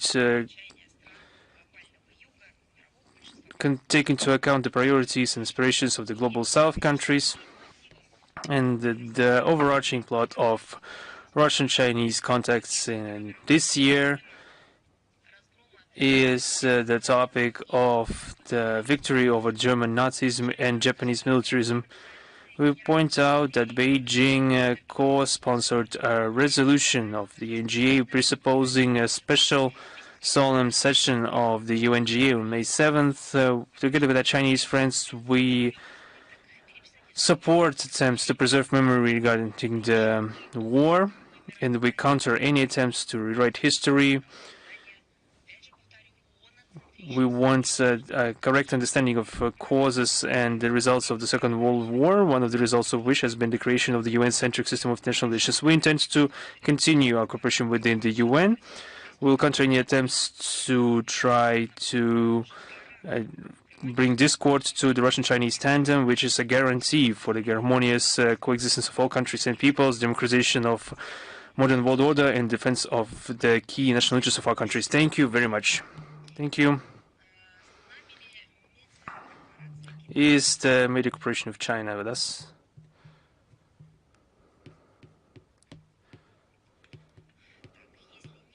If not, further is Reuters with us. Yes, good afternoon. Reuters is with you. We have two questions linked to the international agenda. The first question concerns Iran and its nuclear program. The U.S. President Donald Trump, in his interview to NBC News on May 4th, said that the nuclear program of Iran should be dismantled, with excluding the possibility of the use of nuclear energy for peaceful purposes. Did Washington discuss this with Moscow during the ongoing contacts between Russia and the United States, including on the Iranian nuclear program? And what does Russia think about this? Can Iran use nuclear energy for peaceful purposes or not? We don't just think or correct our position. This is a legal right of any state in the world which has not hasn't got access to nuclear weapons based on international law. I'm talking about the right of any state to explore and develop the peaceful use of nuclear energy. Why is that? It's because it has been enshrined in the Article 4 of the NPT. In New York, we are currently seeing the third session of the Preparatory Committee on the Conference on the NPT, where there's particular attention paid to nuclear energy and the use of non-energy use of nuclear and radiation technologies. It's obvious that in the world we see an upheaval of interest in the use of the peaceful atom to resolve a whole range of tasks linked to sustainable development, to resolving a lot of different practical tasks that a community is faced with. Some countries need more energy, more than ever. And I use this energy in its primary sense. We need different energy sources, including nuclear, because it has a huge potential, and without such technologies, the big data collection and storage is impossible without the use of such amounts of energy. It's essential to counter the climate change also. It's difficult to find a person right now who wouldn't understand that the modern life requires powerful and reliable and, of course, ecologically sound sources of energy. Nuclear energy being one of them. I think it's clearly understood in Washington and Tehran too, and in other countries. I think everyone understands it, frankly. It's obvious.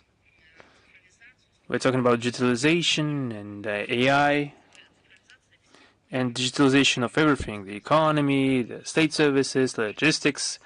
All this requires a completely new level of energy use and quantitative and qualitative breakthrough when it comes to energy supply. So excluding a country, particularly Iran, from this area is nonsensical. And this question is, the whole premise of the question is nonsensical. There is no legal prerequisite for this issue. And we've been working with Iran for many years, and we intend to continue to work with Tehran. And I would like to highlight the fact that it is going in full conformity with the requirements of the NPT, and we are supported by the all verification measures on the part of the IAEA. Iran is currently the most verified state when it comes to IAEA. They have special agreements with the IAEA and according to the NPT. And the position of the U.S. administration was that Iran shouldn't have nuclear weapons, and we understand it. And in that direction, probably this issue is probably the subject of discussions when it comes to the indirect dialogue between Iran and the United States. We point out the heightened dynamics of this context, which testifies to the desire of both countries to achieve a result. And taking into account that all parties are pragmatic and should consider the balance of interests, perhaps they could reach an agreement. And attempts to ensure settlement around the Iranian nuclear program by other means, including discriminatory approaches, and moreover, the use of threat of force, are counterproductive and could lead only to a further escalation of tensions, and we shouldn't allow for that. Thank you.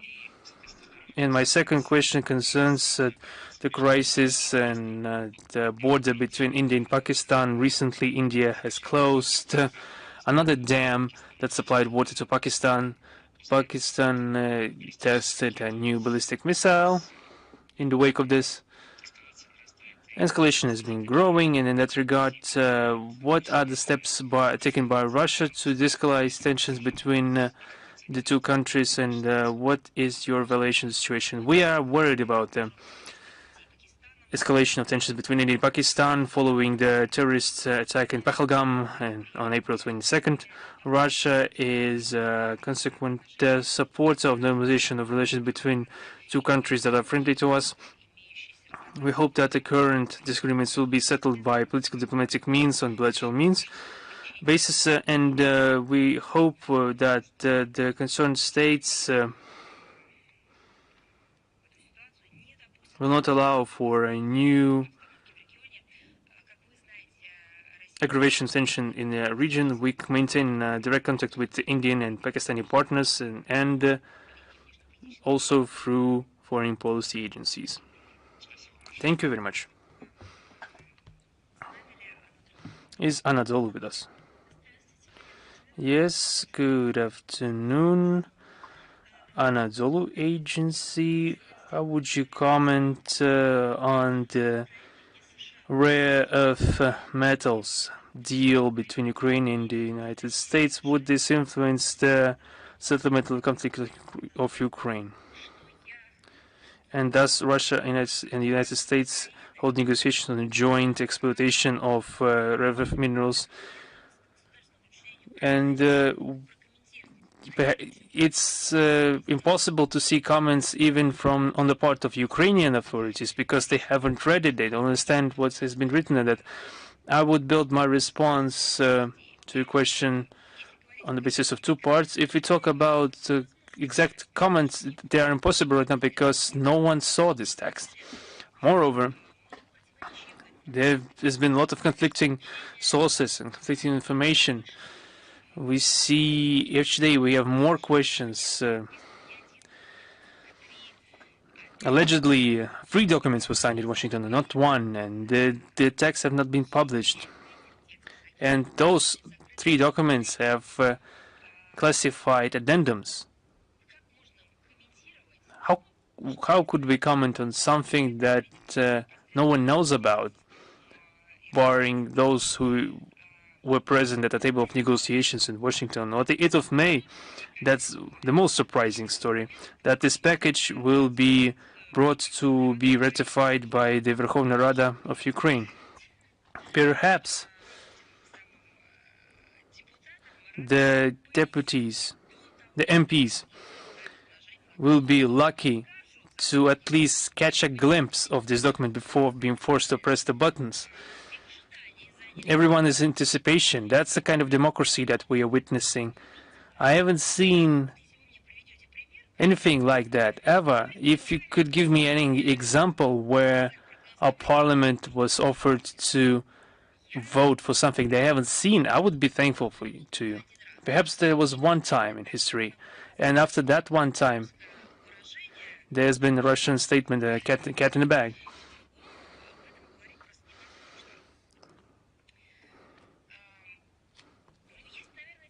But there is a second part of the response to your question. This all, if we don't delve into details, follows the common vein that we are seeing a colonization of Ukraine by the Western countries. Classical scheme, imperialist scheme, when metropolitan countries pull out of their colonies, steal resources, is implemented today. The states in modern world can be divided, I think, into 3 groups. The first one, those who, according to previous times, want to continue being colonize, being neo-colonizers. Those second group, those who resist that, they have such possibilities. And the third one is the countries that do not resist that. Here there are 2 subgroups.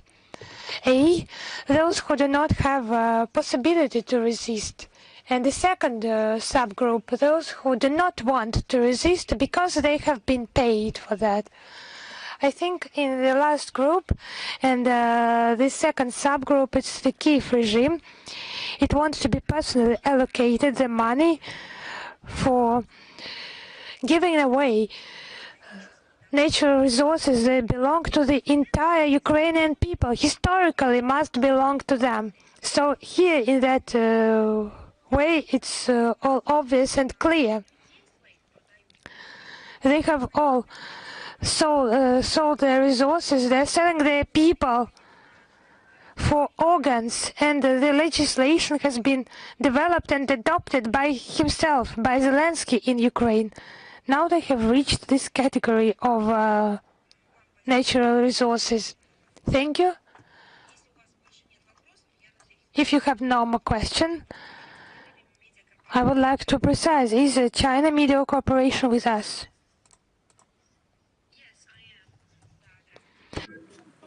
Yes, hello. Я вас слушаю. Yes, I can hear you. And my first I hear. President Xi's presence at the May 9th celebration highlights the strength of China-Russia ties. How would you assess the current state of the bilateral relationship? Ну, я сегодня много на эту тему говорила, я готова кратко повторить. Мы благодарны председателю КНР Си Цзиньпину за готовность в святой для нас день быть вместе с... So I have already mentioned this. I would like to repeat. Xi Jinping is about to visit Moscow and participate in the festivities. It's unique mutual trust and support that is present in the relations I have mentioned today, and our countries regard each other as priority partners and are ready to protect each other's basic interests, sovereignty, territorial integrity, security, and national development. The strategic partnership between Russia and China is of a comprehensive nature and is always enriched by the new constructive substance, and is in accordance with the key interests of our peoples and supported by them totally. The multifaceted cooperation between Moscow and Beijing is to continue to develop despite the turbulent international situation and attempts by external players to harm our friendship and good neighborly relations. Regional and global issues through platforms such as Shanghai Cooperation Organization and the BRIC as well. Мы плотно взаимодействуем на международном... We closely interact on international platforms, in international sphere, in international organizations and forums. We support equality, justice, and promote the construction of a just multipolar world order. With the decisive role of the United Nations organizations, we counter the Westerners who are trying to impose the confrontational agenda to the entire world, including the Asian issues. Against this background, the strategic cooperation between Moscow and Beijing plays a key role in the stability of global processes and global governments. We believe that the vitality of the multipolar model depends on taking into account the interests of everyone, of all the countries, without exclusion and on a non-discriminatory basis. We think it's important to promote such human values as peaceful development, equality, democracy, freedom. These are the achievements of humankind and yields constructive, positive results for peoples, for their development and prosperity. Спасибо вам. Thank you. Is Varel with us? Yes, hello, Madam Zakharova. I congratulate you on the coming holiday. Yes, I congratulate you too. Madam Zakharova, 2 questions. The first one is about the victory parade and the visit by the Armenian Prime Minister Nikol Pashinyan. Do you have the information? Will he attend for sure? And the participation of Armenian servicemen in the parade, will they be represented somehow? Yes, I think it's a known fact that Nikol Pashinyan, together with other CIS leaders, has been invited to attend the festivities, and as you understand, he plans to come, he has planned to come. But in order to confirm this information, you need to address the Russian President Press Service and, of course, the Armenian side. As for the participation of servicemen, of military personnel, was that your question? Yes. In general, there is participation of different servicemen from different countries that is planned, but for clarification, you need to address the Ministry of Defense, because they are responsible for the preparation of the parade. Madam Zakharova, and the second question, it's about 2 cases. One of that, maybe you know, in one of the capital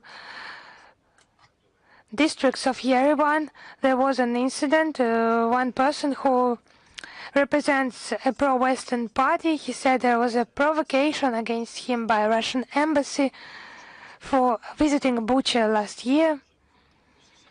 And the second one, at Alain Simonyan at a meeting, he made negative statements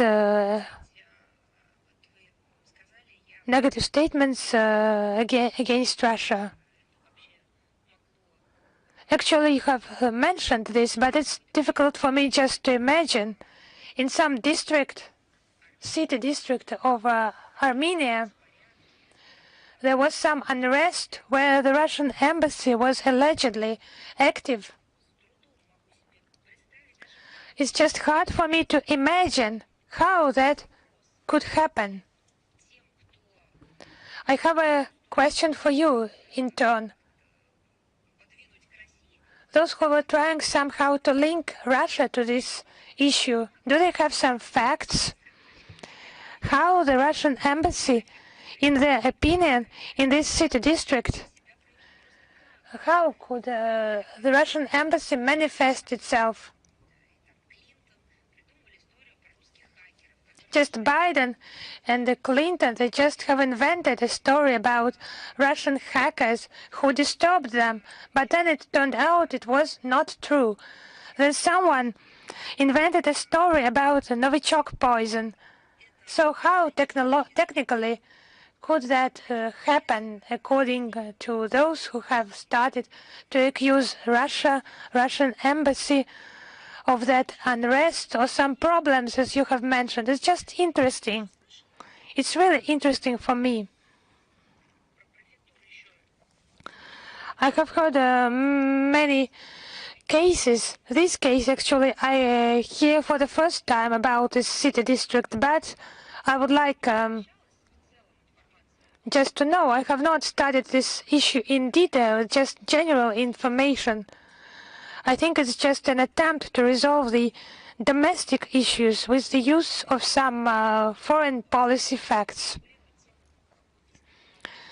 The issue with Russia is actually hot, and why not to speculate with that in order to attract your competitors with some interesting perspective ideas? I think here you should look for the response.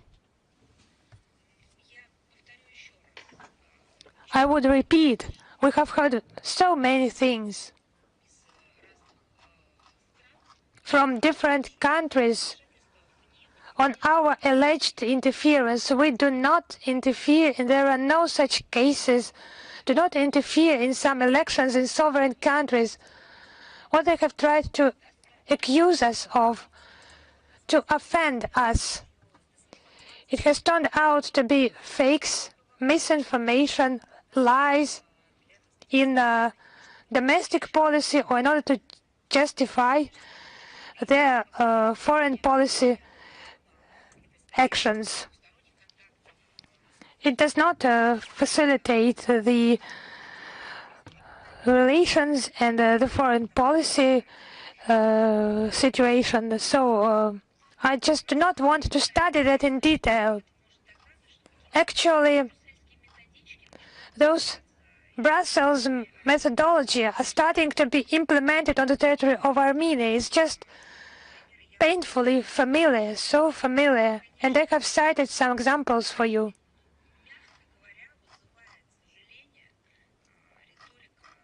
And it is sad for us, the statements by Alain Simonyan. He has come back to those anti-Russian statements. There are no connections here with the image of the parliament speaker, all those offenses, attacks. Really, thank you. Thank you. As a press secretary, I am saying that. Is Izvestia with us? Yes, hello, Madam Zakharova. We congratulate you on the coming holiday. We congratulate you too. We have one question. Reuters has mentioned the possibility to transfer to Ukraine additional Patriot air defense system, and potential suppliers can be Israel, US, and Greece. What could be the reaction of Moscow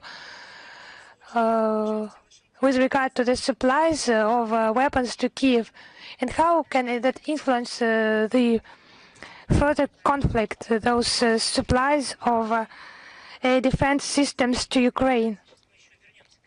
Whether that is confirmed or not, we will come back to those media materials, but in any case, further supplies of weapons to the Kiev regime, it puts obstacles to the settlements and further escalates the situation. They're just killing the Ukrainian citizens with those supplies. I think everyone in all the capitals understands that. According to media reports, they have some official statements. In some cases, it has not been officially confirmed, but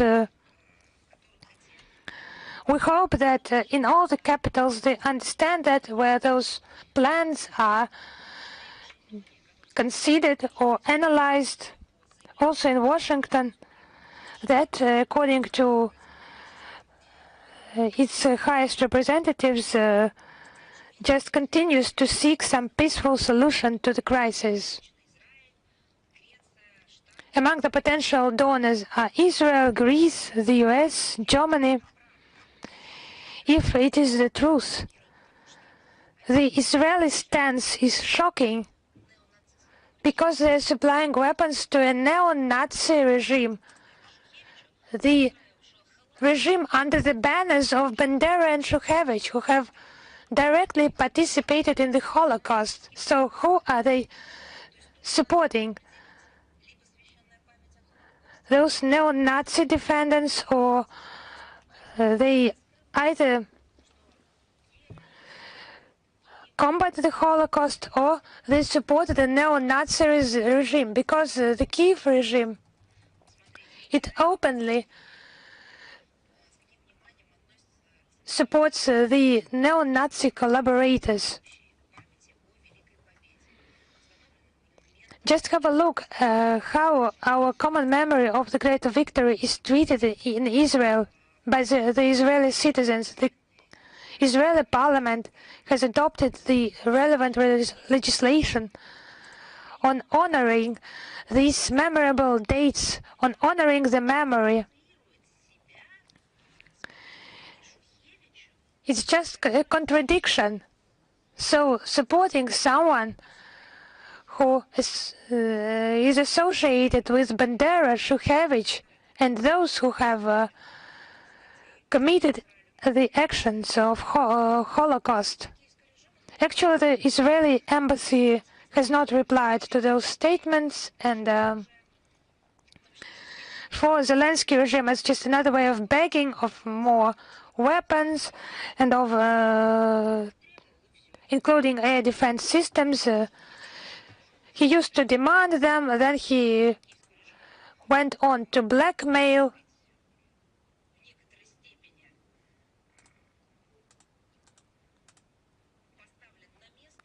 And now he has been in a way just received some statements from White House chief, and he was deprived of this opportunity to buy some Patriot complexes.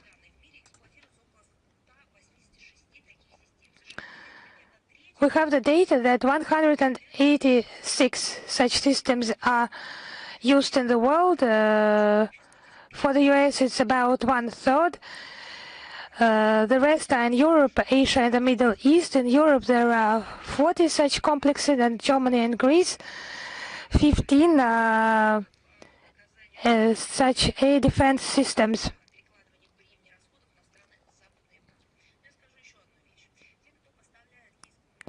It's just passing this burden of expenses to Western Europe.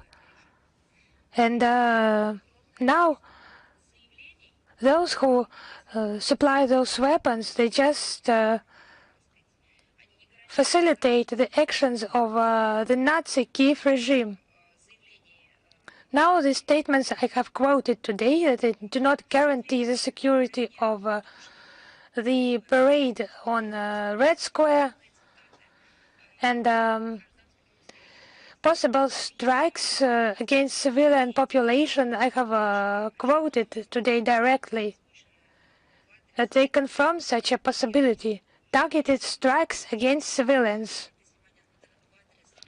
Now, threats against Margarita Simonyan and yesterday against me of physical violence, not from some marginal figures, but officials.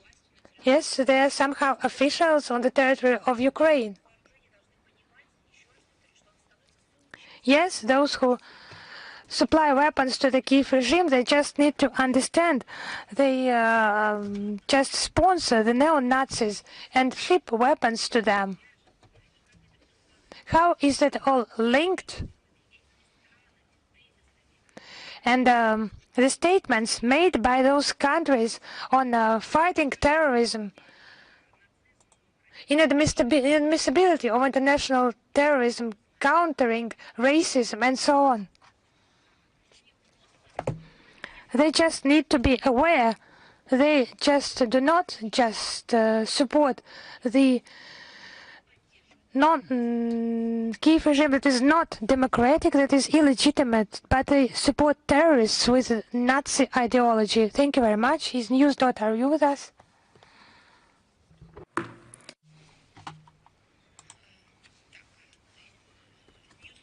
Newsroom, are you with us? No? Then the Moscow Post, are you with us? Good afternoon. We congratulate you with this great holiday. We have one question for you. The Federal Agency on the Preservation of Constitution of Germany decided to recognize the Alternative for Germany party as the far-right extremist organization. How can you comment on this? It's not the first time when they do that. They have rich experience in this.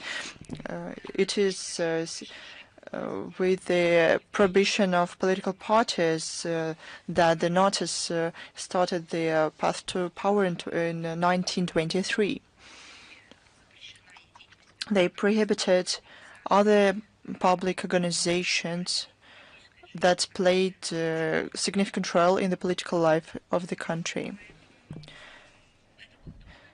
It was only the beginning.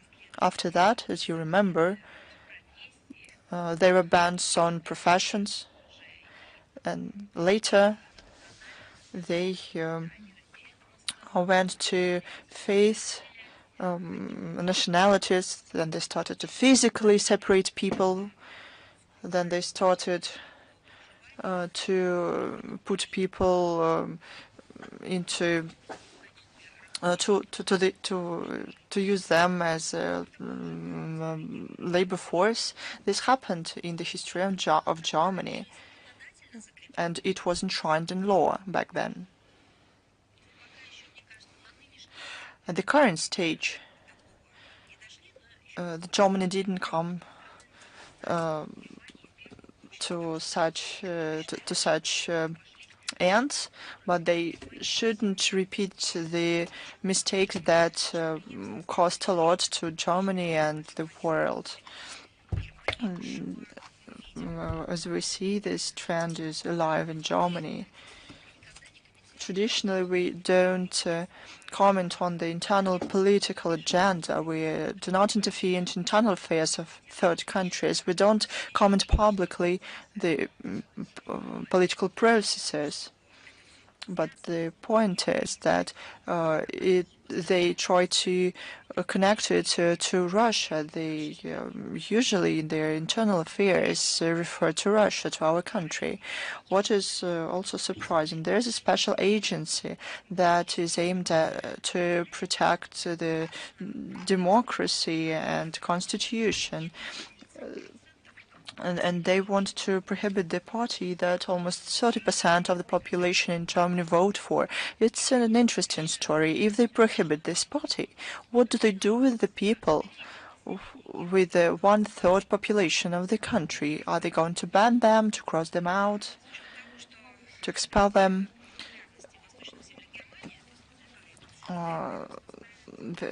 And this agency questions the legitimacy of local voters and their rights for their own point of view. They have to explain this and work this thing out. I would like to draw attention to the fact that these things shocked a lot of people abroad as well. And what happened today with Mr. Metz is probably not a coincidence. All this political and global problem, Germany has to sort this out. They should honestly ask itself who brought Russia to the current stage in politics, in economy, in the humanitarian sphere. What aligns with the national interests of the Germans, and what is solely serves the interests of external elites and groups. There is a demand for an honest discussion, not political questions. Is author E with us? Good afternoon, Madam Zakharova. I congratulate you on the upcoming holiday, the Victory Day. I would like to talk about the Baltic states. Every time we look at the news, and you cannot what to expect after that. Recently, President of Lithuania signed a law stripping Russians of the residence permit. Probably they are going to fight with Russia. The Estonia wants to take down the Russian military ships. What's going on with all those republics in general? You know, if I may, I'll add up to my answer to your Armenian colleague. I would like to refer to the briefing of Mr. Ryshakov. He said that the Red Square will see the marching of people from many countries. Now, as to your question, you mean the agreement between Russia and Thailand? No. It's another question. We'll go back to it. Oh, the Baltic states. What's going on with it? What's going on with these small countries? You have several questions.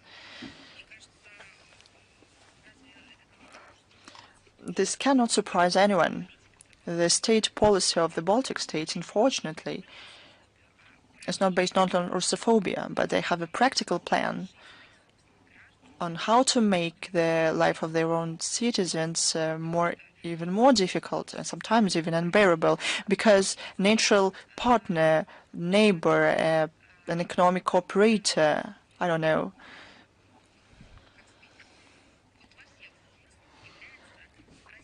is Russia. It includes border cooperation, historic ties, joint production.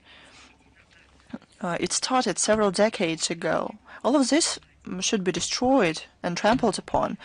What are they going to do after that? They want only through subsidies from the EU.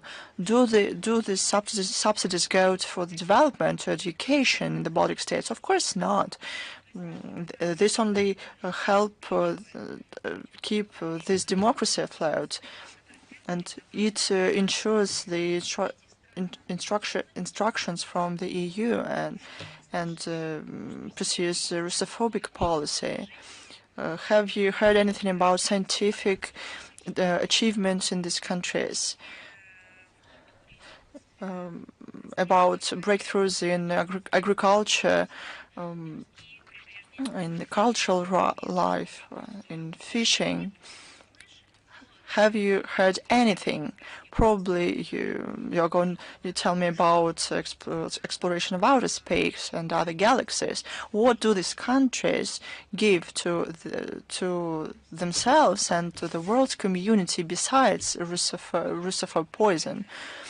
Nothing, but everything is done to. They are paid for Russophobia, and they hide from their own citizens the fact that they are not developing. Unfortunately, we see that the hostility of these pre-Baltic states only ramps up. Lithuania, Estonia, other countries, because of their historic role, can do little. In reality, the states aspire to make life for the Russian-speaking citizens more difficult. They discriminate and violate human rights. It's normal for Vilnius, for Riga, for Tallinn. Now they even start talking about saber rattling. They started to use the language of war. But who's doing that? The Baltic states. I'll tell you one more time. Does it have any achievements besides NATO exercises? Did they achieve anything in the military art? Probably they settled some terrorist problem. Probably they became peacekeepers, or with their bodies they settled disputes in any country. Did they show themselves positively as a nation? Probably there was a peacekeeping operation. What did they do? What are they proud of? What's the basis for such an aggressive narratives? It's either the complex of inferiority or something like that, because those who cannot do certain steps are mostly aggressive. They only call names somebody else. They try to degrade others. Or probably it's the only chance for them, for their political establishment, to increase their rating. Probably it's just narratives that they're paid for it. It's the way of the economic development. Thank you. Question 2. You're absolutely correct. It's about Thailand. President of Russia, Vladimir Putin, introduced to be ratified an agreement between the Russian Federation and Thailand. Now, all the criminals who are wanted by the law enforcement of the both countries can be extradited. It's good news. Are there any plans to sign similar documents with other countries? We indeed work on strengthening on this track with other countries. Such agreements are an important element of the international anti-criminal cooperation. Over the recent years, more than 20 similar documents were signed. For now, the Ministry of Justice has negotiations with a number of countries, including Nicaragua, Mozambique, Mauritania, Djibouti, and Mauritius. Thank you. I'd like to tell you one more time that this is the competence of the Ministry of Justice, together with other interested parties, but the leading role belongs to Ministry of Justice. Thanks to you. Is a newsroom with us? Madam Zakharova, good afternoon. News.ru. We welcome you and congratulate you on the upcoming holiday. Thanks to you. Question 1.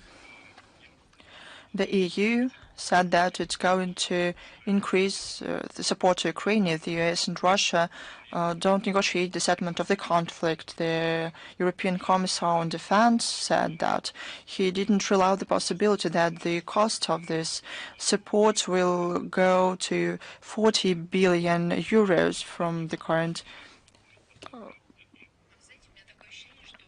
to 80 billion euros. Are these plans realistic? We know who are bad guys there. It's Ursula von der Leyen. Probably these representatives has another role. It's not the role of a good policeman. It's some kind of hybrid. Probably that's how we should treat this. Look at facts. Facts say that they haven't refused the idea. Their previous strategy, they have hatred against Russia, anti-Russian rhetoric, as they say, to inflict a strategic defeat on Russia, and they use this idea. There's active attempts of European officials to make up coalitions on new forms of, to support the Kiev regime. Probably it's a new tactics, because on the example of these facts, we should draw conclusions about the approach of the officials in Brussels. Of course, it's another responsible statement. What they are going to implement out of all this thing, I don't want even to comment on this. We understand and we see that recently the pumping the Ukrainian regime with the European armaments is not supported the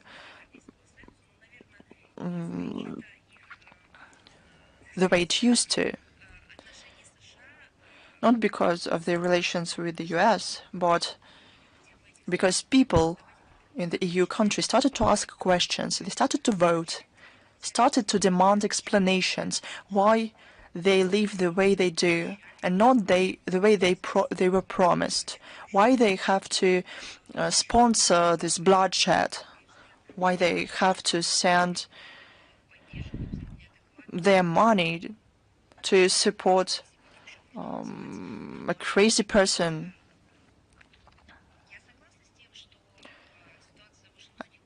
The situation in Washington did influence the stance of the Western Europe, but not in the way that European Commissar Kubilis says.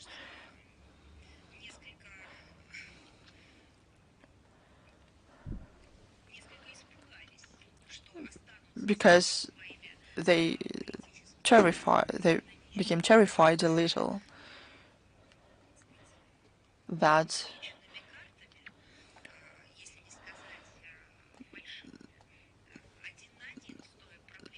they can be left alone, one-on-one with the problem that the previous U.S. administration created. They realized that they have to be honest with their own population, not to come up with some new explanations. Question 2 that we have, it's about Armenia. The Speaker of the Armenian Parliament, Alen Simonyan, accused Moscow in a hybrid war. He talked about the internal political situation, said that huge money from the outside are spent there. He agreed that it's from Russia. According to him, the participants of the hybrid war from Russia tried to change the power in Armenia. The statement was made right after he received the ambassador of Russia, Sergei Kopyrkin. How can I comment on this? Well, already commented on it that it's another round of aggressive narratives. We are confused. What kind of hybrid war against the leadership of Armenia we can talk about if Armenia is going to be represented during the Victory Day events? There is a constant contacts at the highest level. We are talking only about cooperation and interaction. The speaker that you mentioned probably says something else. Probably he has to work out the common position on this. I cannot imagine a situation when his words on somebody else's behest or on his own could be true. Can someone give any kind of facts? It's impossible. It's Western guidelines from Brussels. Thanks to you, and thanks to you. Are there any more questions? If there are none, then I say goodbye to you until the next time. And one more time, I congratulate you with the upcoming holidays, with the great the day of victory.